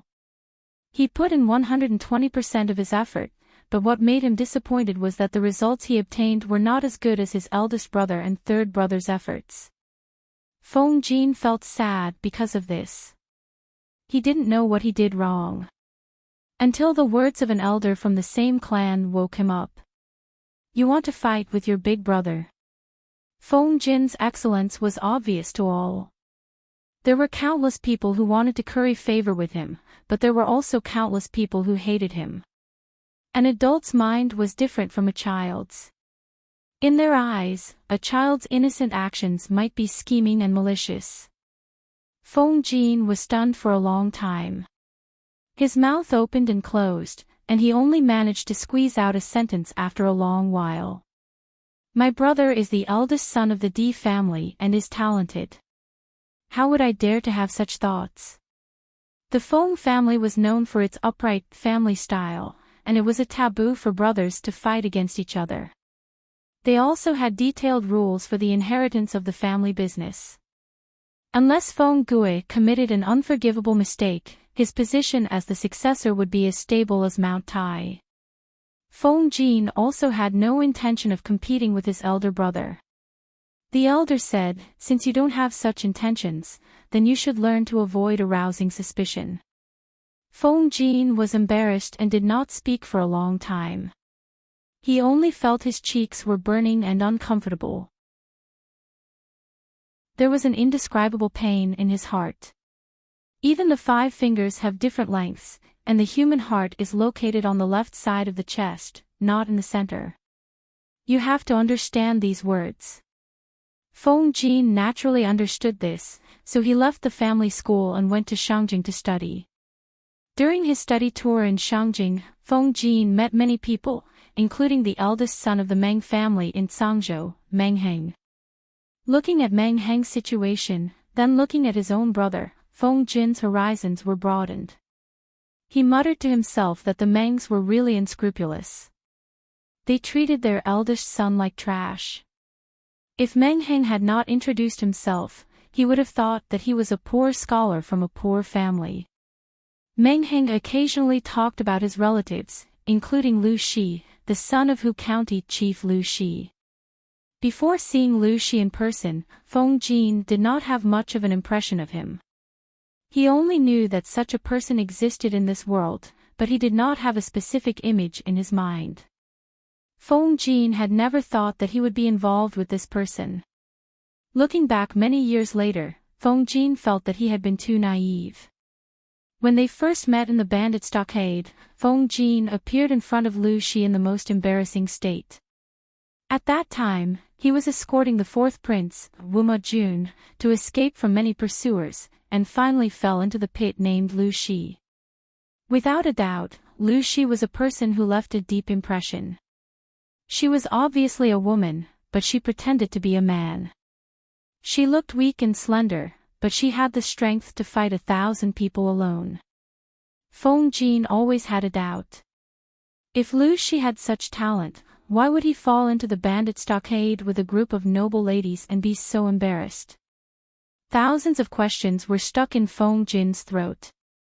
He was curious, but he did not ask further. After all, he had always thought that his connection with her was limited to this. After leaving the bandit stockade, Feng Jin safely escorted the 4th prince to Hejin County. He took the time to see his good friend from school, Lu Heng, nicknamed Yaoji, Lu Shi's cousin. Under Lu Heng's invitation, Feng Jin went to the Lu's family school with him. Coincidentally, Feng Jin heard Lu Shi's forceful refutation. After many encounters and coincidences, the image of Lu Shi in Feng Jin's heart became more and more complete. Although he was young, he showed off his abilities. His arrogance was even more troublesome than his youngest brother, Feng Ju. If there was one thing that Feng Jin regretted in his life, it was probably being coaxed by Wu Ma Jun to visit Lang Lang Alley. It was not a big deal to visit the most prosperous area in Hejin County. What was embarrassing was that the two of them met Lu Shi and Lu Shi _ smiley face angle _ in Lang Lang Alley. It was normal for the father to visit Lang Lang Alley or the son to visit Lang Lang Alley. What was unusual was that the father and son came together. Oh, look at his poor memory. He forgot again that Lu Shi was not a Lang Jun, but a wife. Even if a wife wanted to visit Lang Lang Alley, she should not look for a flower lady to serve her. Go look for little Shu. Seeing Wu Ma Jun and Lu Shi looking at each other, Feng Jin took the opportunity to leave with the excuse of looking for Lu Shi. Soon, he regretted it. Lu Shi had run into trouble again. Under her persuasion, Feng Jin followed her to the wall of Mr. Wei Yuan's mansion. She made a suggestion that Feng Jin remembered deeply. Smiley face angle climb over the wall. Feng Jin had never thought that he would be a gentleman on the beam again. If you want to visit, you can come during the day. Feng Jin saw that Lu Shi was about to roll up his wide sleeves and climb over the wall. His face became twisted, but he did not dare to raise his voice. He could only suppress his voice. If you get caught, Mr. Wei Yuan was famous for being strict. If his student climbed over the wall in the middle of the night, it would be fine if it was in the front yard, but if it was in the backyard, it would be like yellow mud falling into one's pants. Lu Lanting was not afraid of anything, but he still wanted his reputation. What are you afraid of? Come, I'll be your stepping stone. You climb over first. A woman told him that she wanted to be his stepping stone and help him climb over the wall. Feng Jin had 1,000 things he wanted to say. I don't believe that you're so kind. Tell me, how do you want to trick me? At this moment, he had lost his usual demeanor. He looked more like a teenager than an old and steady young master of a landowning household. Lu Shi smiled. You'll know once you climb over. Thus, Feng Jin, who had been making a lot of noise, was cheated and sat on the wall. He climbed over Lu Shi's arm with great difficulty. Lu Shi, who was at the bottom of the wall, chuckled. Why don't you take a look at the other side of the wall? Isn't there a bunch of people guarding there? Feng Jin looked at the rows of people on the other side of the wall, his face livid. Lu Shi. This was probably the legendary, ill-fated relationship. When Lu Shi was the matchmaker and Feng Jin married Lu Shi's ex-fiancée, he felt an indescribable sense of satisfaction. His friend's wife. No, he had forgotten that the guy was a woman. Wei Jingxian was a surprise to Feng Jin. He had never thought that the sharp-tongued and quick-witted girl would become his lifelong companion. The two women had left a deep impression on him that night. Lu Shi became Jiang Pingji, and Feng Jin treated her as his master. He was loyal to her for life. Wei Jingxian became his son's mother and the mistress of the house. They had been loving for decades. What are you laughing at? Feng Jin opened his eyes in the warm afternoon sun. The light was dazzling. He was about to raise his hand to shield his eyes when he saw a fragrant fan blocking the light for him. Feng Jin got up from the recliner and smiled. I had a sweet dream. I'm in a good mood. Wei Jingxian had changed the way she addressed him from husband to Huayu for many years. Feng Jin thought he was still a teenager, but when he looked at the woman in front of him, he realized that decades had passed. What sweet dream. Look at you. You're grinning from ear to ear. Wei Jingxian was over 50 years old and no longer wore bright colors. She preferred darker ones, but she was still very beautiful in Feng Jin's eyes. My granddaughter said you smiled while sleeping. She was afraid that you were sick. I dreamed about the first time I met you. Feng Jin stroked his beard and smiled. Do you still remember? Wei Jingxian waved the fan gently. Of course I remember. That night was unforgettable. She hid in the room and was scared. She didn't expect that the young man outside the door would become the man she entrusted her life to. At that time, the husband I was talking about was the one on the dragon throne. Feng Jin was speechless. He was jealous. Chapter 1873. There was a question that people laughed at for several years and replied with more than 2 million yuan. The question was this: how does it feel to be an unlucky person? The silly answers of the unlucky people became a source of joy for the netizens. Unlucky. This is an unspeakable pain in my heart. In my early years, I was addicted to XX producers and spent 2 years in the gold coin pool to get 4 SSR card fragments to 79. In the end, I won 10 consecutive rounds and got 4 SSR cards in a row. I'm so F***ed up. This unlucky person is really arrogant. He even dared to ask this question. A few years ago, a certain game had an event called Red Dust Old Dream. After 60 cooldowns, a pendant would definitely appear. On the 60th cooldown, this unlucky person got a pair of Night Talk egrets, and became a famous unlucky person in this game. The people above are all spies from Asia. A real unlucky person doesn't get a whole card or a pendant. Unlucky person has no gaming experience. Thank you. Unlucky person doesn't save the unlucky person. Spending money doesn't change one's fate. Persisted in buying lottery tickets for 21 years and never won $1. Smiley face angle, it said that there's a 99% chance of winning a drink. I drank more than 10 boxes of it. Thank you for your patronage. Unlucky person has so many twists and turns to have a meal. I was stood up on a blind date. I get a chill when I take a bath, QAQ, because I'm too unlucky. My best friend doesn't want to play with me. I've been reposting all kinds of lucky draws on Weibo all year round and never won a prize. Only 2 people have reposted it at one time. F***CK. When I was young, I always thought I was the chosen one. Later on, I found out that I was an unlucky person who was struck by lightning. The netizens were amused by all kinds of silly answers. A famous person's answer was very classic, and this question became a perennial hot topic. Why don't you ask this question to the magical unlucky person? The netizens were stunned for a moment before bursting into laughter. Tutu Feiqiu was a famous person. He was the first viewer of the Great Empress's live stream on the Great Empress Dimension, and he was also a devout follower.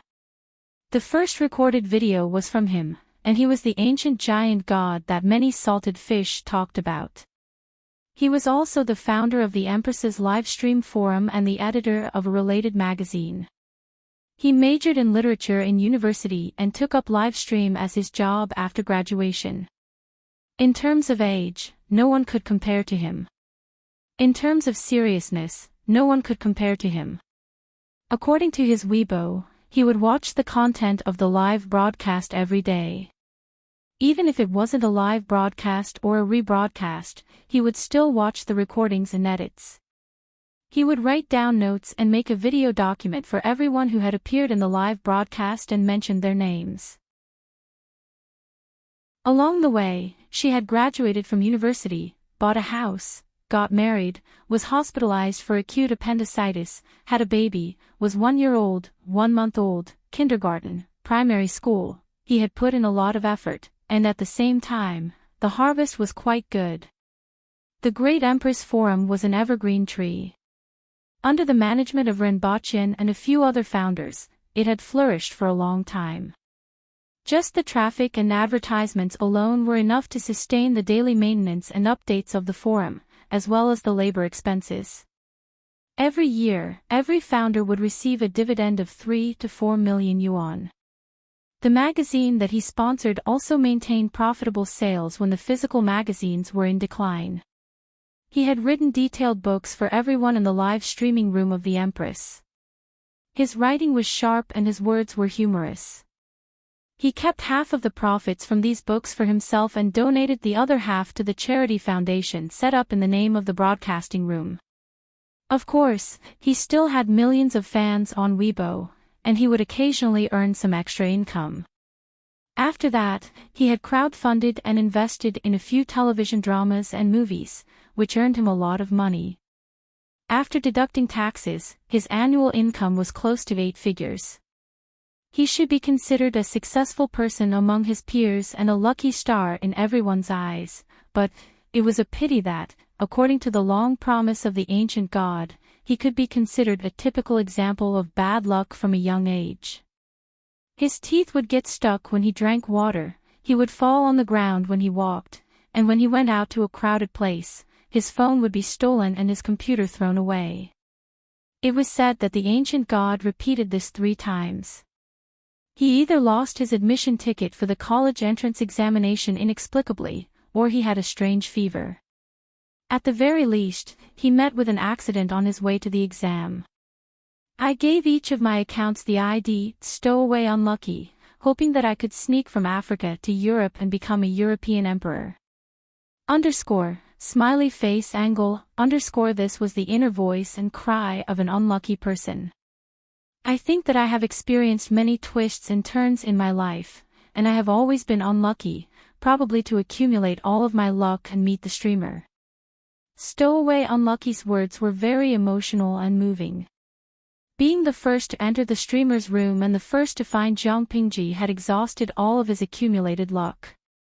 The host was silent for a moment, then asked, "So, is this the reason why you have never achieved the dream of 1,000 years? Stowaway Unlucky, please don't mention it." After the interview was released, the netizens couldn't help but laugh. The account ID was a clear indication of one's lineage. Even if Stowaway Unlucky set up his home in the streamer's network and snatched a spot in the streaming room every time, it still couldn't change the fact that he could not become a European emperor in the dream of 1,000 years. Mysteries do not save people, and spending money does not change one's fate. On the surface, he said he didn't care, but his heart was already bleeding. After the interview, Stowaway Unlucky became a source of joy for the idiotic netizens on Weibo that day. Stowaway Unlucky silently put away his phone. His face, which was no longer young and tender, was full of sadness. He wanted to become a European emperor. He didn't know if the heavens heard his wish, but when the streamer was about to retire, Stowaway Unlucky got his wish and transmigrated. Smiley face angle, in any case, it was a dream of 1,000 years. Even if it was so many years late, it could be considered as taking off the hat of unlucky, right? After Stowaway Unlucky transmigrated, he laughed like an innocent child. Not long after he laughed, the false teeth in this body shifted, so he had to straighten them. I heard that the guest house has a new dish. Would you like to go with us? Stowaway Unlucky had just sneakily adjusted his false teeth and found a group of officials in official robes walking past him. They looked like they were about to go to court. He refused to leave and wanted to stay for a while longer. He stuck close to the door and looked into the hall like a thief. Before he could take a few more glances and see where His Majesty was, a familiar laughter rang in his ears. Your Majesty. Your Majesty, Stowaway Unlucky was so shocked that he almost rolled his eyes. He felt his blood rush to his head. Mother, a living idol. Yes. Jiang Pingji asked him, do you want to go with us? Stowaway Unlucky followed her with one hand and one foot. He didn't remember what he said. After a long time, Your Majesty, don't you need to change your clothes? Jiang Pingji said, It's not a dragon robe, and there are no dragon patterns on it. At most, I'm just a little richer than ordinary people. The emperor didn't wear the dragon robe every day. In fact, he only wore it a few times a year. There were 3 layers inside and 3 layers outside. It took a long time to put all the accessories together. How could an emperor have so many years to take care of this? His clothes were only slightly better than those of the rich. When Stowaway Unlucky arrived at the guest house, he found that there were already many people waiting in the private room. He was confused again. They were the same hand and foot. Mother, they were all living idols. Stowaway Unlucky's body was an old official who was about to retire. He didn't have much of a presence, but he had a good relationship with the other officials. His appearance at this private banquet was not unexpected. In fact, as a loyal follower of the streaming room, he knew that this was probably the last gathering before Jiang Pingji abdicated. The next time she had a private banquet with the officials, her identity would no longer be the emperor, but the retired emperor. But, why did he feel a little weird? It seemed that the streamer knew that he would be the lucky one in this episode. Was it an illusion? Stowaway Unlucky secretly scratched his head, his old face full of confusion. Wei Ci, Yang Si, and a few others could tell that his colleague was strange, but he was usually a loner and didn't like to socialize. He didn't have a deep relationship with his colleagues. Even if they found out that the old official was strange, they didn't point it out. Her Majesty had amazing observation skills. If there was something strange, she would be the first to notice. Therefore, this little bit of doubt was suppressed by the crowd. They chatted about everything, reminisced about the past, or laughed about the future. The atmosphere was harmonious. Jiang Pingji had prepared for 3 years to abdicate. Everything was ready. Crown Prince Jiang Lian had the style of his mother. Even if he couldn't handle the situation and lost his sense of propriety, the healthy retired emperor could still step in to suppress the situation. The officials were worried about her abdication, but they didn't oppose it. To be honest, there were many officials who secretly laughed out loud. The shadow in their hearts was about to disappear. Crown Prince Jiang Lian was much easier to serve than Her Majesty. In this regard, Stowaway Unlucky could only watch and watch silently. As a loyal follower of the live stream, he was very clear about Crown Prince Jiang Lian's temperament. He hoped that after Her Majesty abdicated, these gloating officials wouldn't cry and ask her to come back. Crown Prince Jiang Lian was not easy to deal with. Her twin sister, Jiang Yan, who was now a Jun Wang, was even more difficult to deal with. When Jiang Pingji was on the throne, she could still suppress the 2 sisters and not harm the officials. Once this tight band was removed, they would be able to do whatever they wanted in the court. Although the standard of food in this era couldn't be compared to modern times, the dining environment was too good. Stowaway Unlucky ate until he was full. Yang Si smiled. Old sir, you have a good appetite. Did something good happen today? Ever since this old official got older, he was very particular about taking care of his body. He was always 70% full and was picky about his food. Today, he couldn't wait to lick his bowl clean. He ate until his stomach was bloated. Her Majesty even ordered someone to prepare soup for him to digest. Stowaway Unlucky said, I've never been as happy as I am today in my life. Although he didn't know why his colleague was happy, the joy on his face wasn't fake. Yang Si naturally wouldn't be unlucky, so he smiled and smoothed things over. His Majesty was about to abdicate, and there was no such thing as too many good things. It was better to eat to his heart's content than to frown and sigh. After the meal, the crowd dispersed. Jiang Pingji found an excuse to say that she wanted the white dragon fish costume. It wasn't the first or second time that he brought his officials to visit incognito, so it wasn't too conspicuous this time. This incognito visit is different from what I imagined. This was simply shopping. He knew that Jiang Pingji could hear what he was muttering. Jiang Pingji said, "What else? What other thrilling plot do you think it could be?" The stowaway chief blinked innocently. Jiang Pingji said, "I'm old and my digestion isn't as good as it used to be. Walk more to aid digestion, or you'll end up with a stomachache."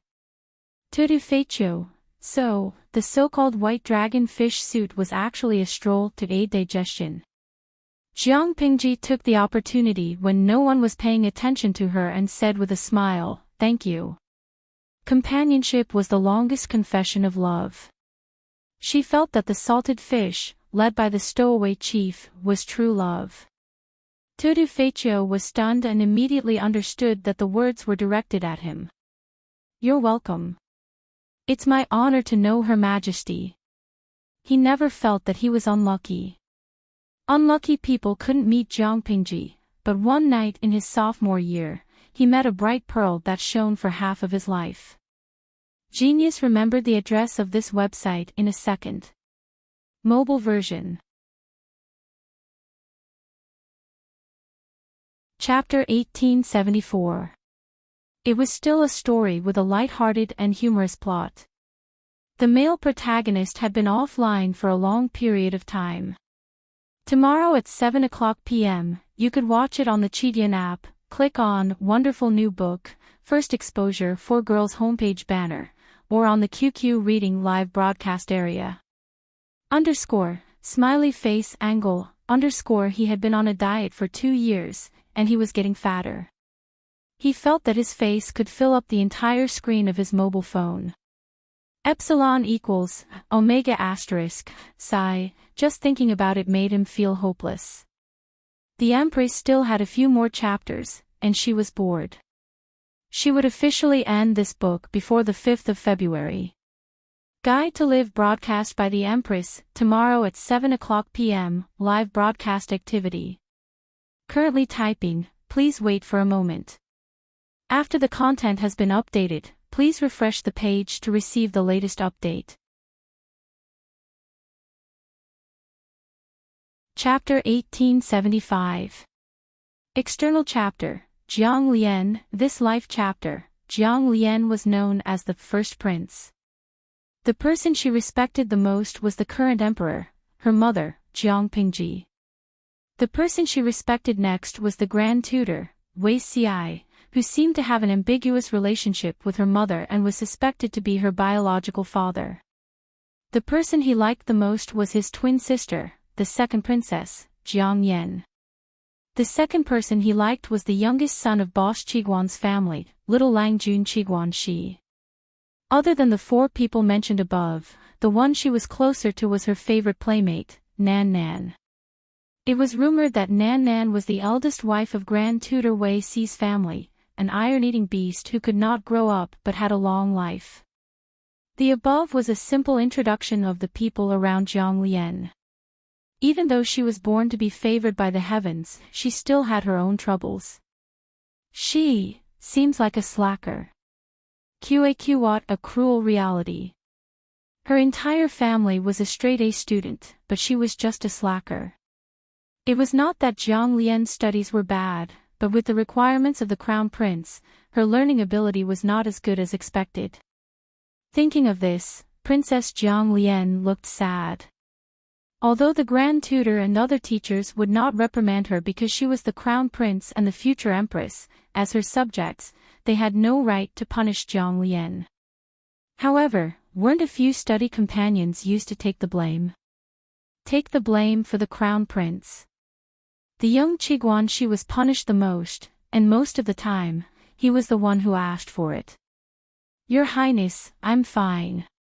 Qiguan Shi, who was chosen to be the study companion of the crown prince at the age of 5, consoled the first prince with a serious expression. Because of Jiang Lian, his palm was slapped by the old teacher who was teaching him. His right palm was red. Actually, the headmaster did not hit him too hard. After all, Qiguan Shui was Qiguan Rank's youngest son. Ordinary people could not afford to offend him, but he looked pathetic. Jiang Lian pursed her lips, still feeling very uncomfortable. How would he be able to give lectures in front of the pavilion in the future if his studies were not good? She also wanted to study hard, but her learning speed was not fast. There was always a gap between her and the grand tutor's expectations. Jiang Lian even suspected that she was too weak. Was she born stupid and unable to be educated? Could a mediocre person like him really live up to his mother's expectations and manage the world? Occasionally, when she couldn't sleep, she would have a thought when she tossed and turned in bed. Why don't I let my younger sister do it? My younger sister can do it better. Although they were born in the royal family, Jiang Lian had a good relationship with her younger sister. Since they were young, they had no desire to fight for power. Jiang Lian simply felt that her talent was not as good as her younger sister's. If her mother focused all her energy on her younger sister, it would be much easier for her to cultivate her. You've been beaten red, yet you say you're fine. Qiguan Shi's face was as fair as jade, and she had been beautiful since she was a child. Jiang Lian was the one who requested for him to be the study companion of the crown prince, and his father happily sent him to the palace. Under the teachings of his father, Qiguan Rang, Qiguan Yan had always kept one thing in mind: His First Highness was the most important and he had to be loyal to him for life. Before becoming her study partner, Qiguan Shi had interacted with Jiang Lian a few times. It was said that when he was 1 month old, this little prince had carried him and invited him to stay in the palace for a few days. Of course, Qiguan Shi did not remember this. But he knew that this young but steady highness was a very likable person. His only shortcoming was that his academic performance was not very good, and he often punished his study companions. However, Qiguan Shi did not think that this was a shortcoming. At most, it showed that she was not good at studying. No matter how good the emperor's academic performance was, he would not go to the imperial examinations. His First Highness only needed to learn how to be a qualified emperor who could work for the welfare of the people. Then, she would be successful and qualified. Throughout history, most emperors would brag about how smart and knowledgeable they were. It was not difficult to learn these things, but how many emperors could still remember the words of the saints after becoming emperors? Even if the emperor's academic performance was excellent, he would not be able to let the people live a good life and would still be reviled by his descendants. When Qiguan Shi used a serious tone to comfort Jiang Lian and spoke logically, Jiang Lian could not help but burst out laughing. Did Qiguan Shi teach you to say these words? Qiguan Shi nodded. Indeed, father often talks about them. It was no secret that Jiang Lian's academic performance was poor, and some of the ministers had been worried about her for a while. His First Highness's studies were mediocre, while his Second Highness was lazy and did not strive to improve. Why would the outstanding emperor give birth to such an ordinary daughter? If the twins had an ordinary background, the ministers could still find an excuse to complain that the boy's talent was too poor and that he was a burden to the emperor. However, when Jiang Lian and the twins were born, they were accompanied by auspicious signs and the reincarnation of Zi Wei. The ministers could only swallow their complaints. Qiguan Rang used to be one of them. He became bald because of the crown prince. However, he soon realized that he was being too stubborn. There was no need for a crown prince to learn better than a great Confucian scholar. She only needed to know that there was such a thing and learn it comprehensively so that she would not be fooled. One could never be too old to learn. She was only a few years old, and she would have plenty of time to learn slowly in the future. Compared to the other geniuses, Jiang Lian's academic performance could only be described as mediocre. However, this crown prince had the qualities of an excellent heir. She had her own opinions on how to judge and use people. The rarest thing about her was her temperament. She was neither arrogant nor impetuous, modest and gentle, but not weak. Jiang Lian was a very patient person. This could be seen from the time when Jiang Lian followed Yan Lin to the south to punish corruption and cheating cases at the age of 10. Although she was young, her actions were frighteningly steady. With Yan Lin teaching her how to set up schemes, her mind was so complicated that others could not see through her. She was full of schemes. Qiguan Rang was speechless. His Majesty was a person who wrote arrogance on his face. Now that he was older, he had to restrain himself. The second prince could not wait to carve the word lazy on his face. He did not have much of a presence since he was young. The first prince, she had an honest face. On the surface, the word harmless was written on her face. When she cut open her stomach, it was full of black liquid. How did the honest and lovely first prince of the past become a scheming smiling tiger in the blink of an eye? Did she grow up in a bad way? Qiguan Rang and the other old ministers expressed their concern. But this is good. There are many civil and military officials in the court who are easy to deal with. If the first prince does not learn to be as smart as His Majesty, how can he control the ministers? Qiguan Rang and Feng Zhen played chess. Occasionally, the two princes were mentioned. Naturally, there was a lot of discussion. Although the first prince did not have much talent in learning, his practical ability was top-notch. After he officially entered the court at the age of 13, every case he handled was praised as beautiful. This made the old ministers feel much more at ease. It was settled. Feng Zhen said, I feel that the second prince is more unfathomable. The second prince was synonymous with lazy. She did not work hard, but no one could say that she was incompetent. From Feng Zhen's point of view, the second prince seemed to be hiding her strength and biding her time. It also seemed like she was hiding to avoid arousing suspicion. At first, they were worried like everyone else. Worried about what? They were worried that the two princes would start a fight for the throne when they came of age. Not long after, the first prince was appointed as the heir apparent, and the second prince was conferred the title of a king. The second prince even took the initiative to ask for the title of virtuous. More than once, she expressed in public that her lifelong wish was to assist her elder sister. To be honest, the relationship between the two sisters was abnormal. It also made Feng Zhen wonder if there was some conspiracy behind such a harmonious relationship between the royal family. Throughout history, were there any lack of quarrels between brothers and fratricidal strife? His Majesty only had 2 children. If one of them was killed, the other would be the next emperor. How could the two of them be indifferent to such a great temptation? The second prince protected the first prince in all ways, and the first prince pampered the second prince in all ways. Every time, she looked like she was saying, "You can say what's wrong with me, I can listen humbly and change seriously, but you can't say anything bad about my sister."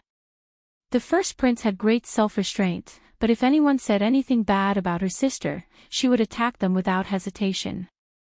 As Feng Zhen watched the situation unfold, he was a little worried that the imperial family was about to have a scandalous scandal.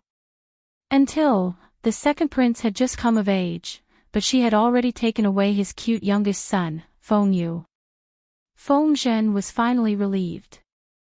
Great, the second prince was still a man. She was not gay. Something didn't seem right. Qiguan Rang had the same feeling as Feng Zhen. Feng Zhen, the prodigal son, could be deceived by Feng Yu for a while, but Qiguan Rang was very smart. He quickly realized that something was wrong with his son. On the day that he realized something was wrong, Qiguan Rang returned home with a gloomy face. He asked for the family discipline and openly waited for his unfilial son to come home. Qiguan Weisher was scared when she saw this. What happened to Ji-er? His eldest son and several daughters were all serving as officials elsewhere. The only one by his side was his youngest son, Qiguan Shi. Qiguan Rang's sudden anger must have something to do with his youngest son. This unfilial son. He had led the crown prince astray. Even 10,000 deaths would not be enough to atone for his crime. Qiguan Weisher was frightened by this situation. She thought that her son was involved in the rebellion. After waiting for an hour in fear, Qiguan Shi came back to see his old father with an ashen face. He was startled for a moment, then immediately understood something. The father and son went to the study and dismissed the servants. After confirming that there were no eavesdroppers, Qiguan Rang angrily reprimanded his son. Who instructed you to seduce the emperor? Qiguan Shi was speechless. Was it his fault that he was good-looking? Father, I don't understand. When did I seduce the emperor? Qiguan Rang felt that he needed some medicine. How dare you say that you didn't do anything about you and the first prince? Qiguan Shi said, the first prince is the emperor, and I am the subject. How can there be a subject who seduces the emperor? Qiguan Shi said calmly, Her Highness and I are devoted to each other. Although we are the emperor and the subject, I have never misled Her Highness into doing anything wrong. Qiguan Rang said, Her Highness is young. She doesn't know the depth of the matter. How can you not? Qiguan Shi was speechless. Her Highness was 3 years older than him. However, even if he reminded his father would have other excuses. He was probably a fake father. The atmosphere between the father and son was a little stiff. Qiguan Shi said hesitantly, Why can't I? Why not?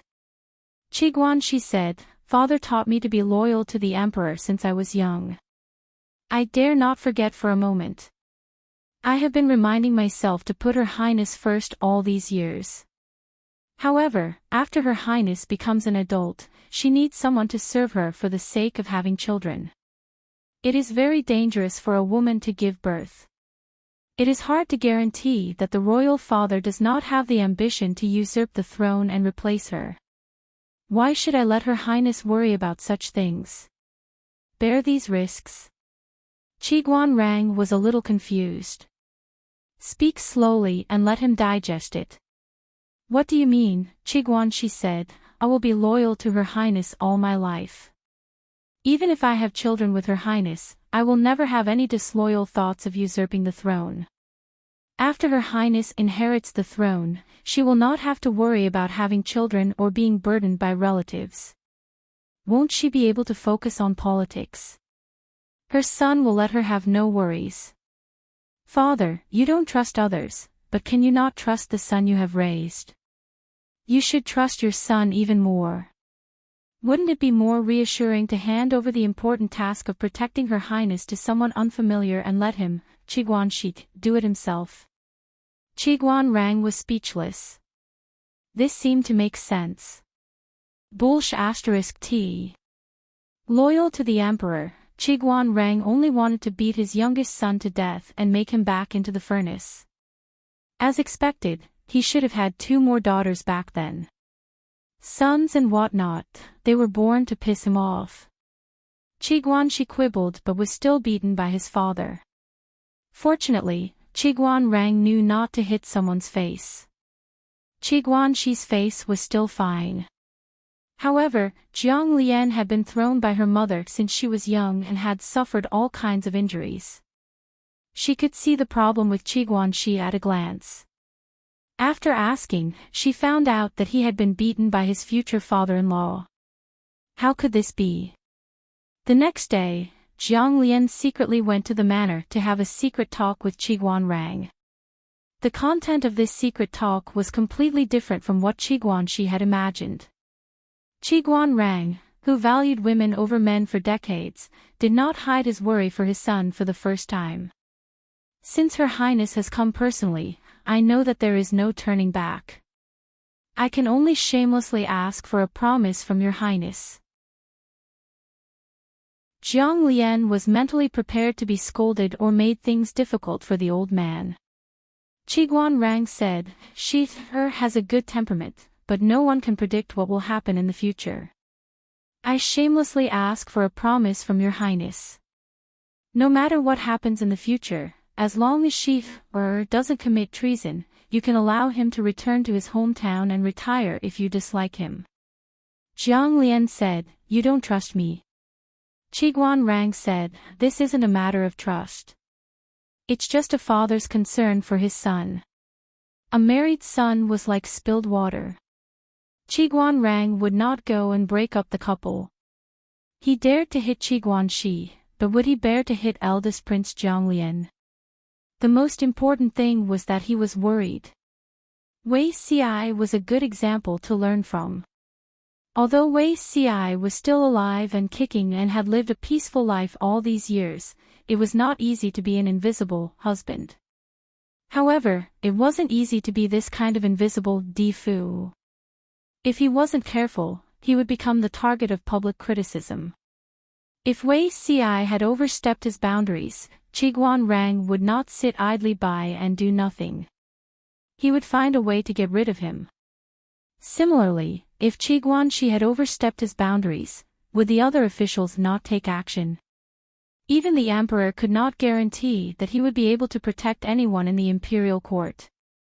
Qiguan Rang did not expect Jiang Lian to protect Qiguan Shi. He only hoped that when something like this happened, Jiang Lian would give Qiguan Shi a way out and let him stay away from battles. Jiang Lian said, All right, I agree. In addition, if Shi insists, I will warn his sisters and brothers to stay away from him, Qiguan Rang said calmly. In the future, just treat him as an ordinary relative. As long as I'm here, I won't let the children have too much contact with Shi. Please tell Shi about this in detail, Your Highness. I thought about it all night and realized with some shame that I might have hurt this child back then by favoring women over boys. That's why he became biased. I only hope that he and Your Highness are sincere and not because of the pressure and obsession that I put on him. When Jiang Lian mentioned this to Qiguan Shi said seriously, It's not obsession or pressure. I just can't imagine that someone will be closer to Your Highness than I am. I can't believe that someone else will love and admire you more than I do. He could not take the risk, so he hoped that he would be the one to protect her. So that she would not have to worry about anything and become a better person. The future emperor, who would go down in history, hoped that her descendants would praise and admire her when they mentioned her. This was the greatest achievement that Qiguan Shi could imagine. Jiang Lian smiled. Yes, I know.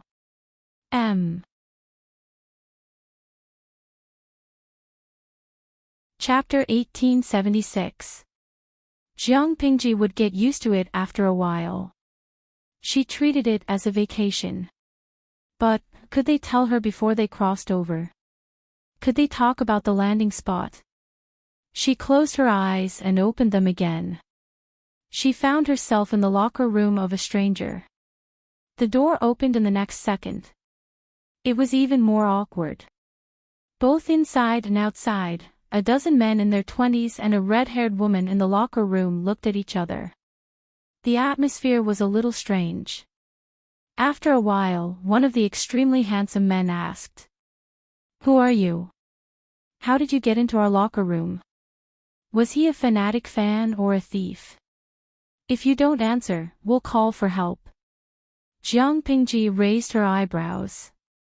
The man's words seemed to be the official language of Jiang Dynasty's era. Did she cross over to the future of Jiang Dynasty's era? Jiang Pingji blinked and replied in an unpracticed language, I don't know how I got here. The words came from the mouth of a foreign beauty with red hair, red eyes, a sexy body, and a cold temperament. It sounded more like a provocation. The man said to his companion, Jingze, call the police. The young man called Jingze had dyed blonde hair. He was tall and healthy, and his muscles were strong and strong. Xiaoyang, should we call the police now? Yes. A strange foreign woman appearing in the locker room of the national team was reason enough to call the police. When Jiang Pingji heard their conversation, her expression cracked for a moment. Xingze. Xiaoyang. Yang Tao. Yan Lin. What a coincidence. The two young men in jerseys had the same name as an old acquaintance. Jiang Pingji had lived a long life in that world, but she was too cruel to her body when she fought against the villain Tian Bao. She only lived for a few years after she abdicated her throne and returned to the Federation. She didn't know what happened to other people, but Yang Tao and Yan Lin had lived a long life. When she closed her eyes in that world, they were still full of energy and went swimming every winter to exercise. Jiang Pingji was glad that the old officials of Jiang dynasty had lived a long life, but at the same time, she was worried. None of them were easy to deal with. It was a lot of pressure for the young emperor.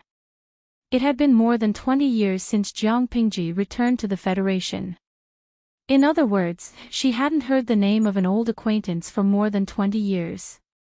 When the two young men heard what she said, their expressions changed. Who are you? Jiang Pingji pointed at herself and smiled. Me. My surname is Jiang. Jiang. The two young men looked at each other and fell into a mysterious silence.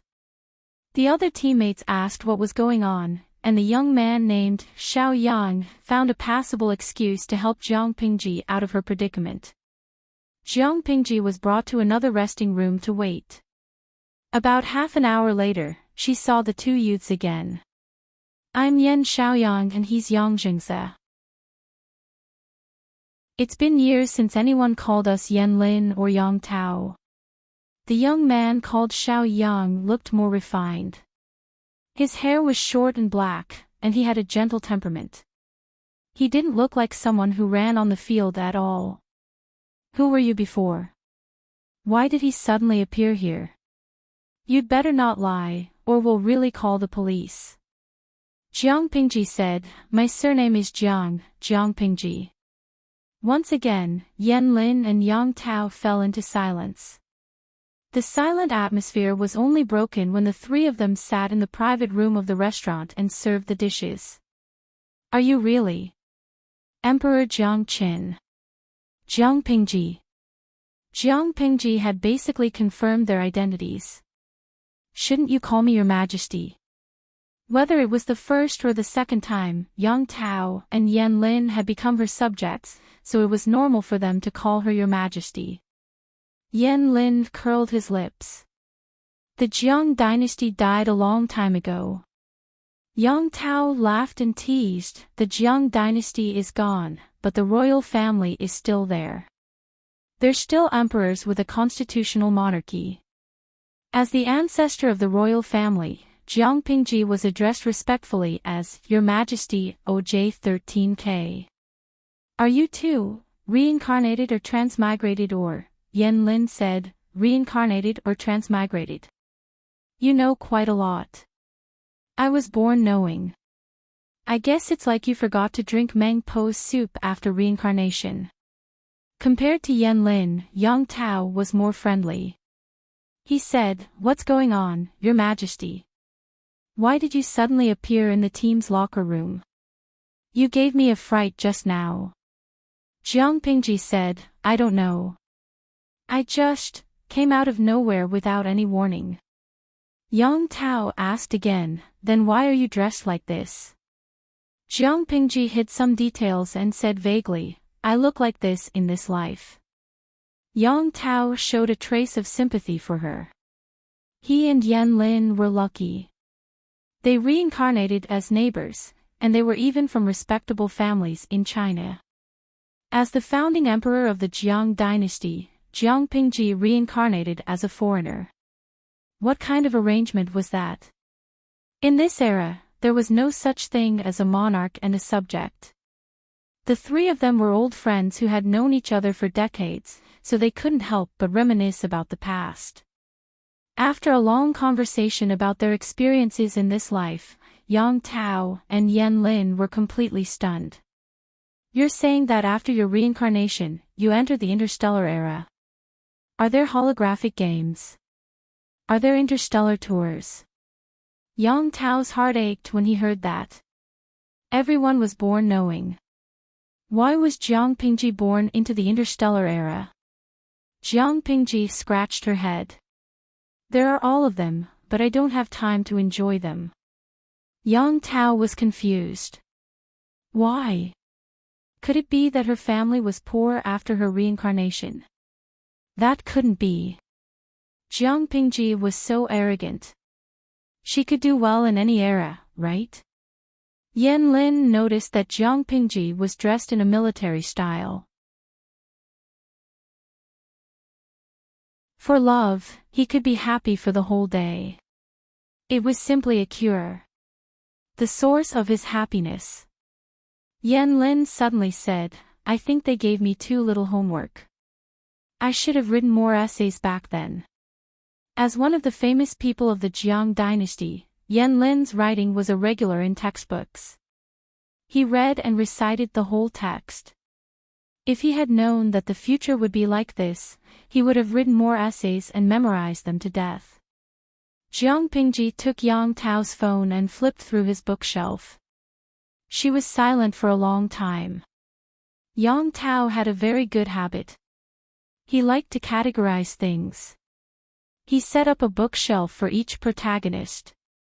There were more than 3,000 books on the bookshelf labeled Jiang Pingji. He's so bored. If it weren't for the fact that this body was so powerful that it could send Yang Tao to the cycle of reincarnation, she would have given him a good beating. They had been together for a lifetime. Why did he like to read novels with her as the protagonist? Did he really want to see her make a fool of herself? Yen Lin said, there's something even more idle. What is it? Yen Lin handed his phone to Jiang Pingji. A messaging app was opened, and there was a chat group named Jiang Chao Elderly Mutual Aid and Love Association for the Aged. A group of people were chatting away in the group. Jiang Pingji saw many familiar sock puppets. This is, as the name suggests, Jiang Pingji was speechless. Yen Lin took back his phone and sent a message. His Majesty is here. Everyone who was chatting in the group fell into a strange silence. Which Majesty? Could it be the current Empress? Yen Lin didn't answer. Wei Yong, your ancestor is here. Jiang Pingji looked at the group chat and fell into a long silence. You and a Prince Wei Zixuan, ancestor. Jiang Pingji. Did she really come? Yen Lin replied, genuine goods at fair prices. Honest to all. On this day, the Jiang Chao Elderly Mutual Aid and Love Association for the Aged exploded.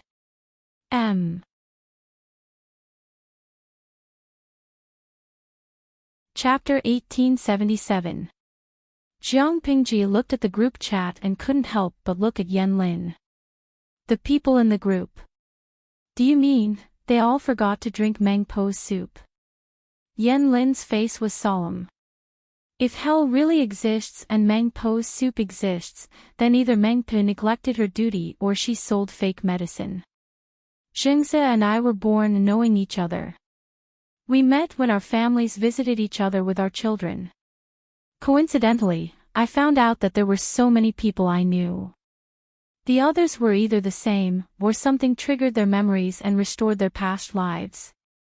Coincidences. Yen Lin said, people who passed away hundreds of years ago have returned to this world. It sounds like they were possessed and talking nonsense.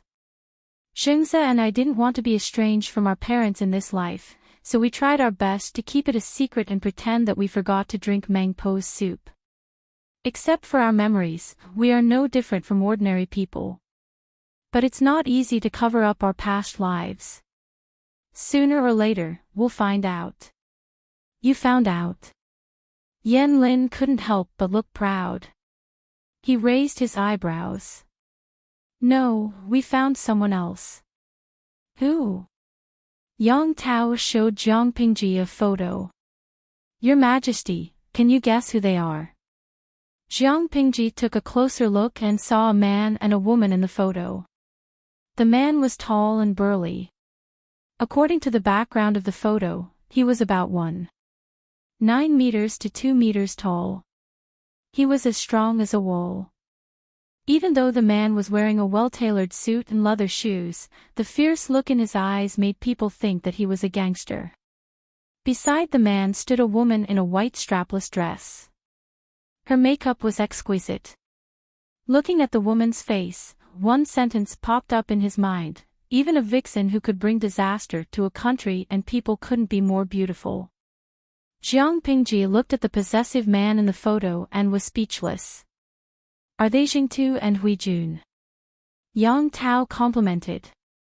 Your Majesty, you have a good eye. Fu Wang was the grandson of a military leader. He had risked his life for many meritorious deeds at a young age. Huijun was a freshman in the finance department of a university. Coincidentally, she was asked by a relative's director to play the second female lead. She vividly played the role of a beauty who brought disaster to the country and won the Best Supporting Actress award in one fell swoop. Fu Wang had his memories since he was young, while Huijun had only remembered it midway. It was a coincidence that they had met for the first time. A female star with a flirtatious appearance had a narrow career path. If she wasn't careful, it would be easy for her to attract criticism. At that time, Huijun faced the situation of being criticized by the entire internet. The female stars who were competing with her for resources were all trying to criticize her. Not long after, Huijun became a guest on a Livestream variety show and happened to bump into Fu Wang, who was acting as a guest instructor out of boredom. Fu Wang had smacked her against the wall in front of all the cameras and said, "I've fallen in love with you at first sight. I want to marry you." Huijun had scolded him for being shameless. Fu Wang, however, said, "Men don't need face to chase after their wives. Those who do need face are all single." Hence, the focus of this episode was on Fu Wang flirting with Huijun.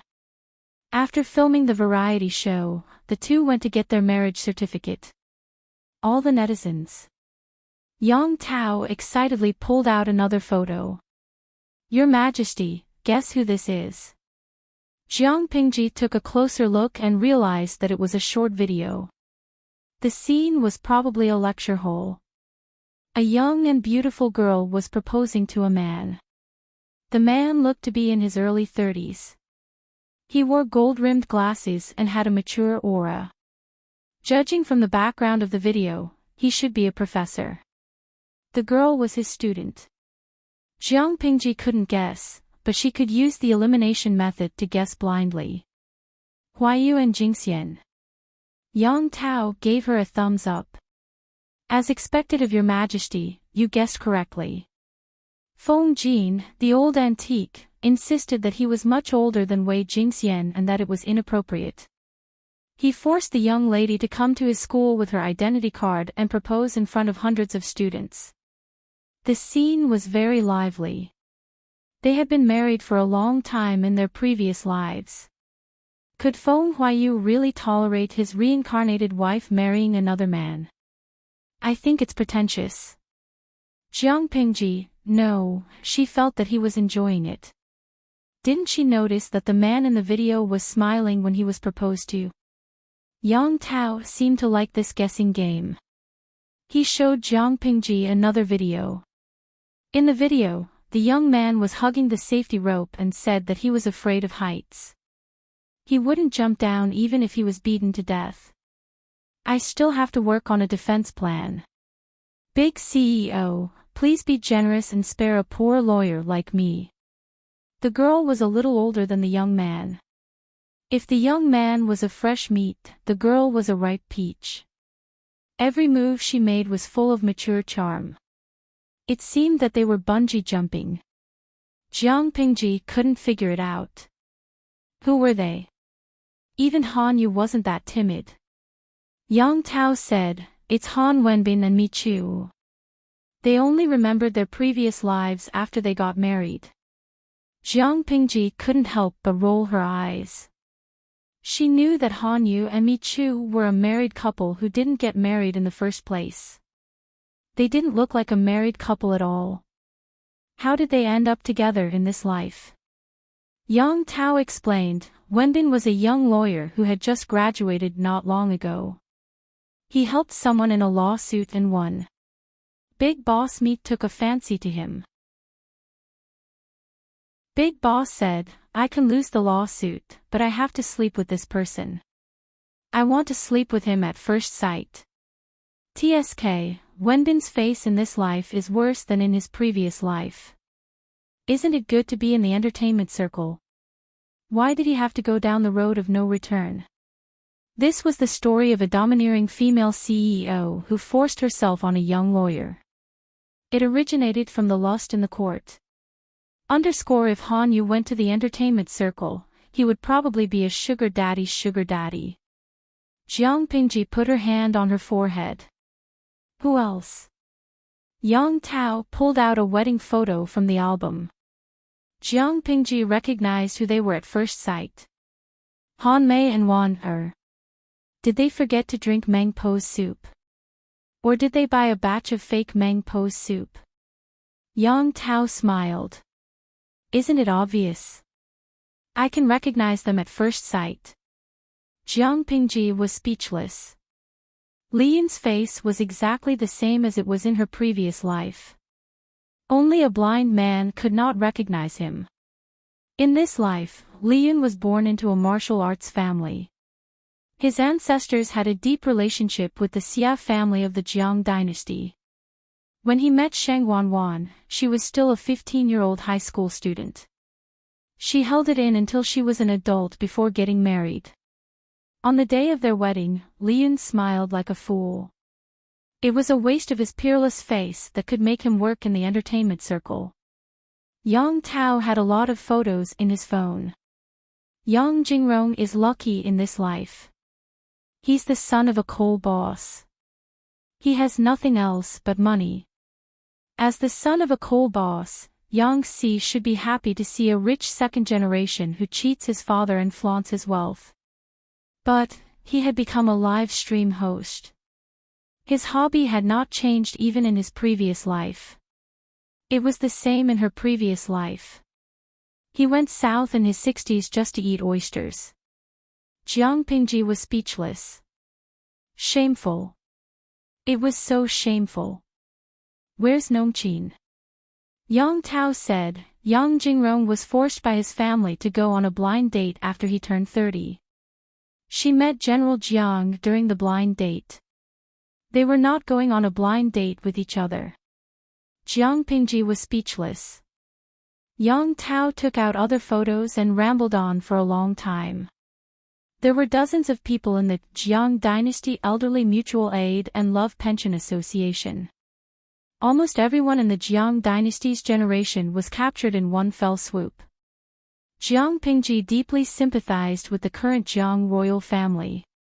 A bunch of old fellows from the same generation as their ancestors crawled back from the underworld unwillingly. How tired was that? She could not deal with them. She could only coax them like an ancestor. What did I see just now? Is it Wei Qiong? Yang Tao laughed. Wei Qiong is the prince of the current Jiang royal family.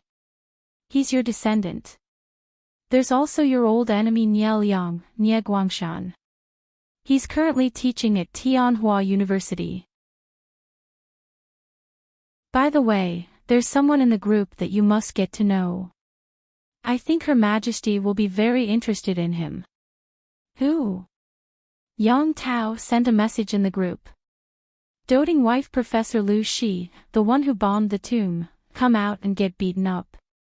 Dozens of members in the group copied the message. Jiang Pingji was speechless. What did Liu Shi do? Yang Tao said, he bombed your imperial tomb. Jiang Pingji was speechless. Yang Tao said, "Your Majesty, I'm afraid you don't know that your imperial tomb is a 5-star tourist attraction in the country. We go there every year when we gather." Other gatherings usually went somewhere to sightsee, but they formed a group to visit Jiang Pingji's imperial tomb. They reminisced about the past and watched Her Majesty and a certain strange male corpse. Jiang Pingji was speechless. For all, these officials were all F***king fake. Yang Tao introduced the group of people and said regretfully, "It's a pity that Zixiao and Wenjing haven't been found." Jiang Pingji snorted.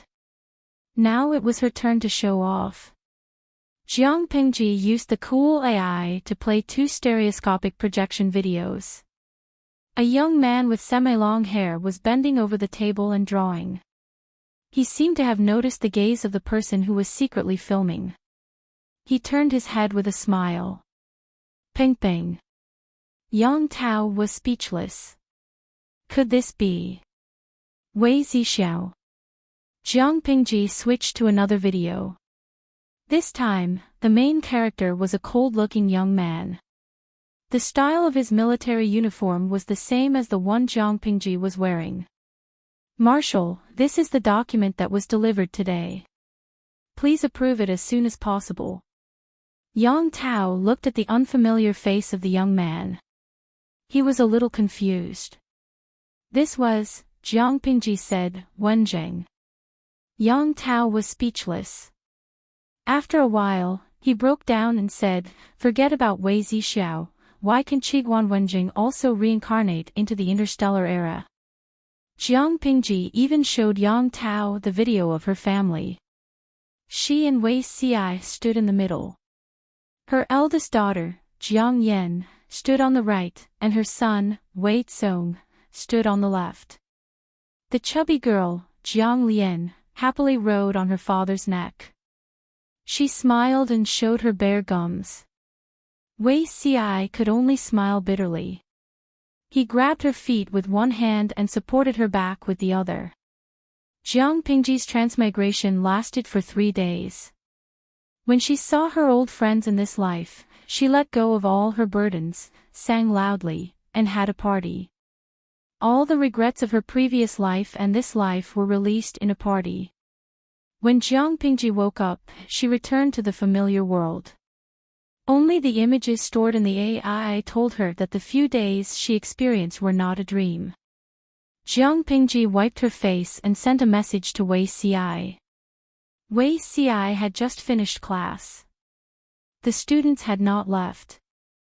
"Zixiao, I miss you." Wei Ci blushed when he heard that. "The students are still here." Jiang Pingji said, "I know, but I miss you." Wei Ci said, "I'll get off work and go home in a while." Jiang Pingji said, "I know, but I want to hear you say that you miss me too." Wei Ci could only say, "Yes, I've been thinking about you." The students were speechless. A few hours later, the 2 topics were trending. #What did we do wrong? Why does Marshall feed us dog food every few days? #The federal conspiracy to urge marriage.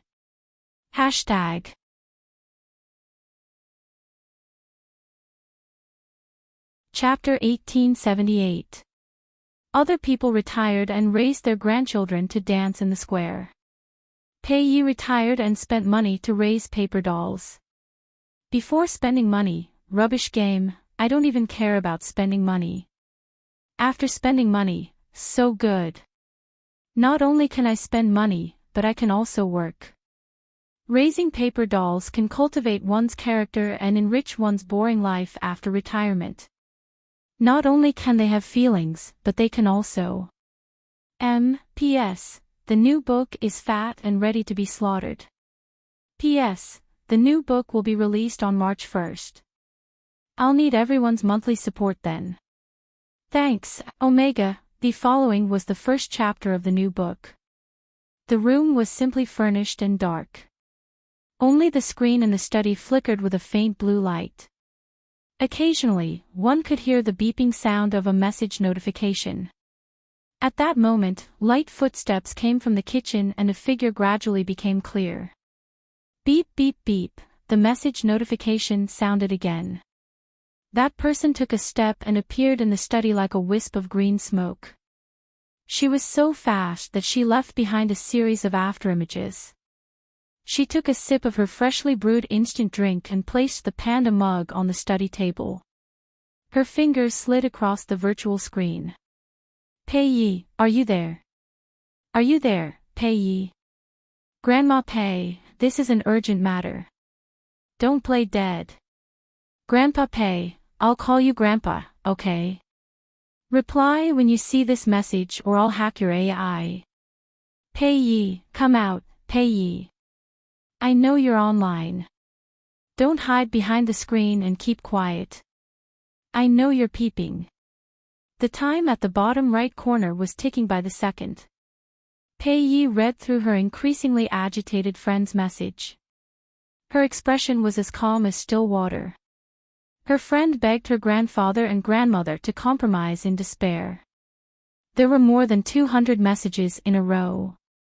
Pei Yi skipped over the useless chatter in the middle and went straight to the last few messages. Grandma Pei, you're so calm. I admit defeat. I'm impressed.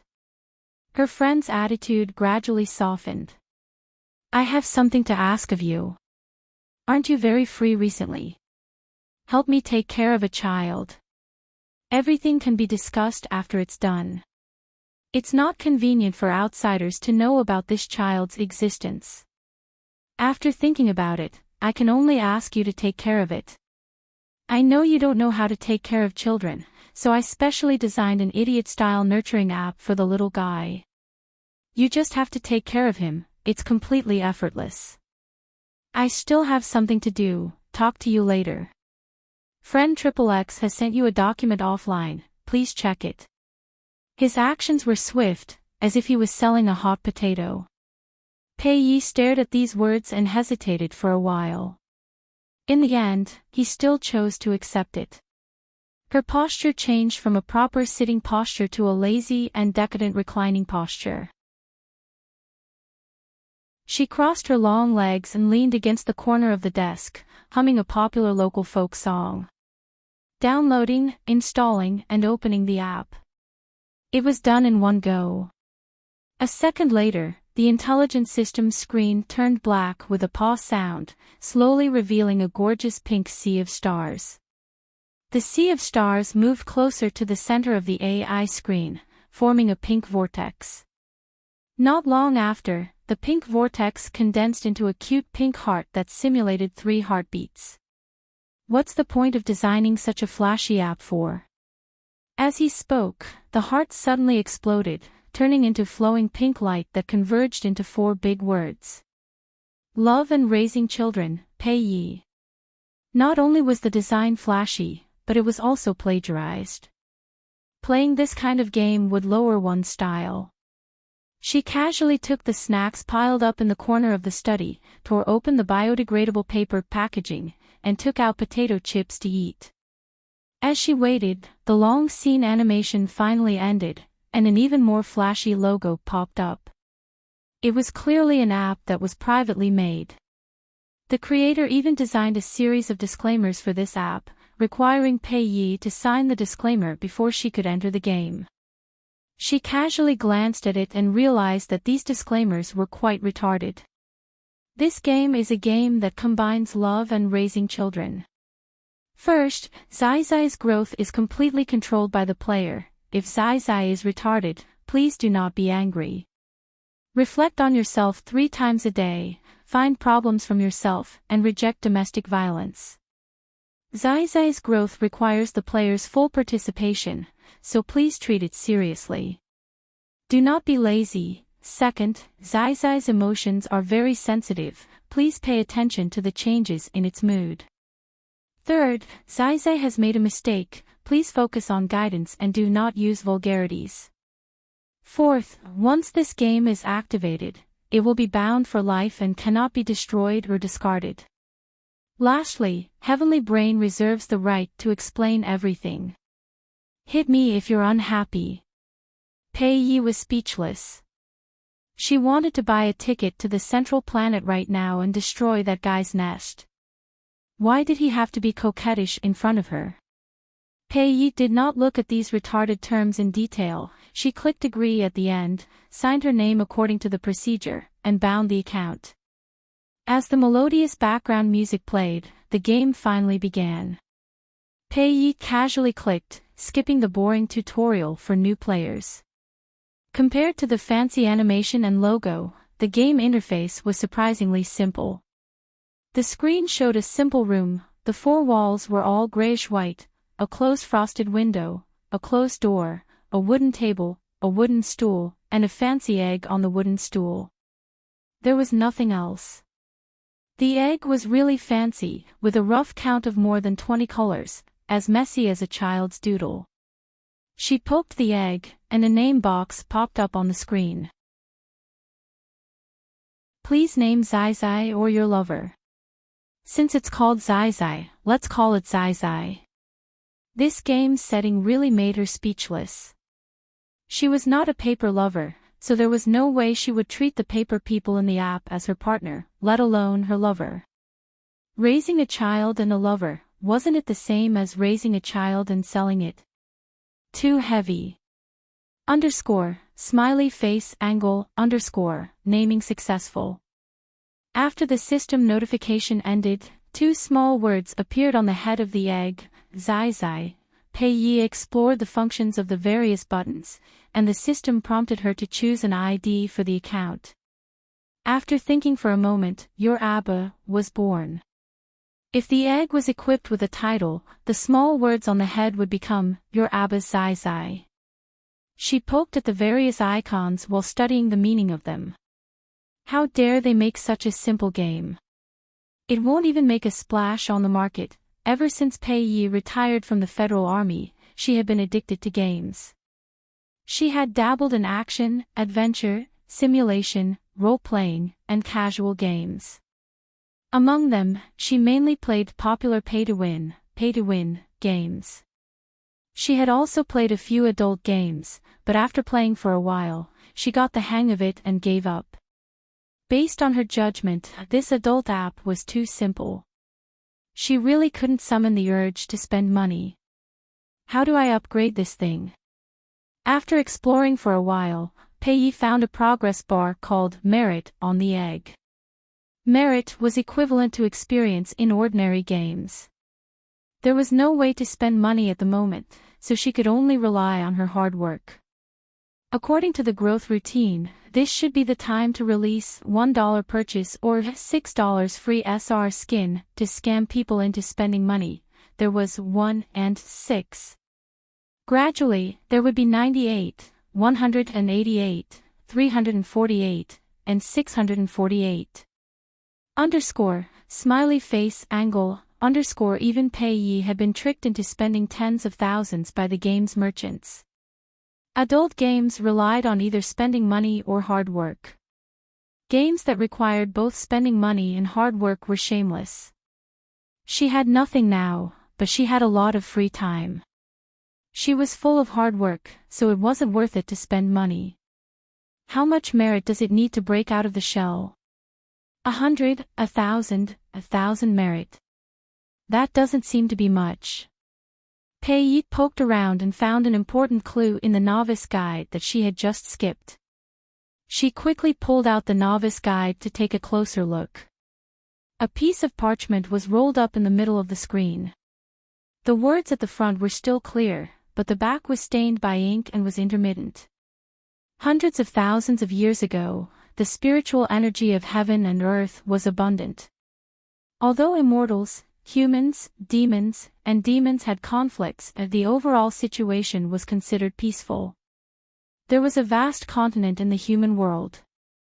There were hundreds of countries on the continent. There was a small country with a population of less than 1 million.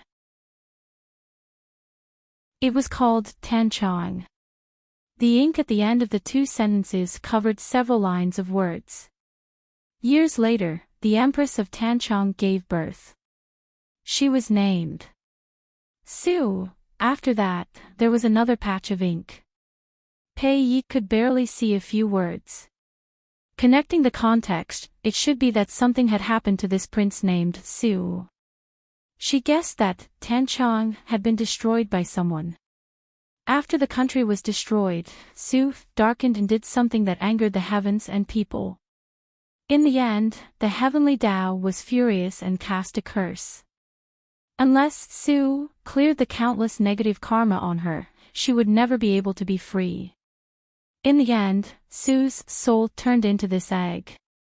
Players needed to hatch the egg and accompany Su to earn merit and luck to help Su wake up. Pei Yi only had one thought after reading it: what a shoddy game background. It was a lousy setting. She could find a bunch of similar free materials at any time. After understanding the game background of the egg, Pei Yi began to study how to earn merit by clearing dungeons. Although her friend was a scammer, since she had agreed to help it raise the egg, she would raise it. She had nothing to do anyway. There was no difference between being addicted to online games and games. It could kill time. The dungeon entrance was very easy to find. There was a flashy skull button on the top right corner of the screen. The word dungeon was written on it. She clicked on it and a long roll of parchment appeared on the screen. The parchment was a little old, and the corners were a little yellowish-brown. Apart from the first dungeon that was lit up, the others were locked. They were gray and could not be opened. She could only click on the dungeon introduction at the top. She almost went blind when she saw it. Why did a 70-year-old woman die tragically on the streets?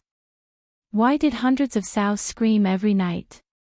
Why did the condoms in the convenience store get stolen? Why did the underwear in the girls' dormitory get stolen?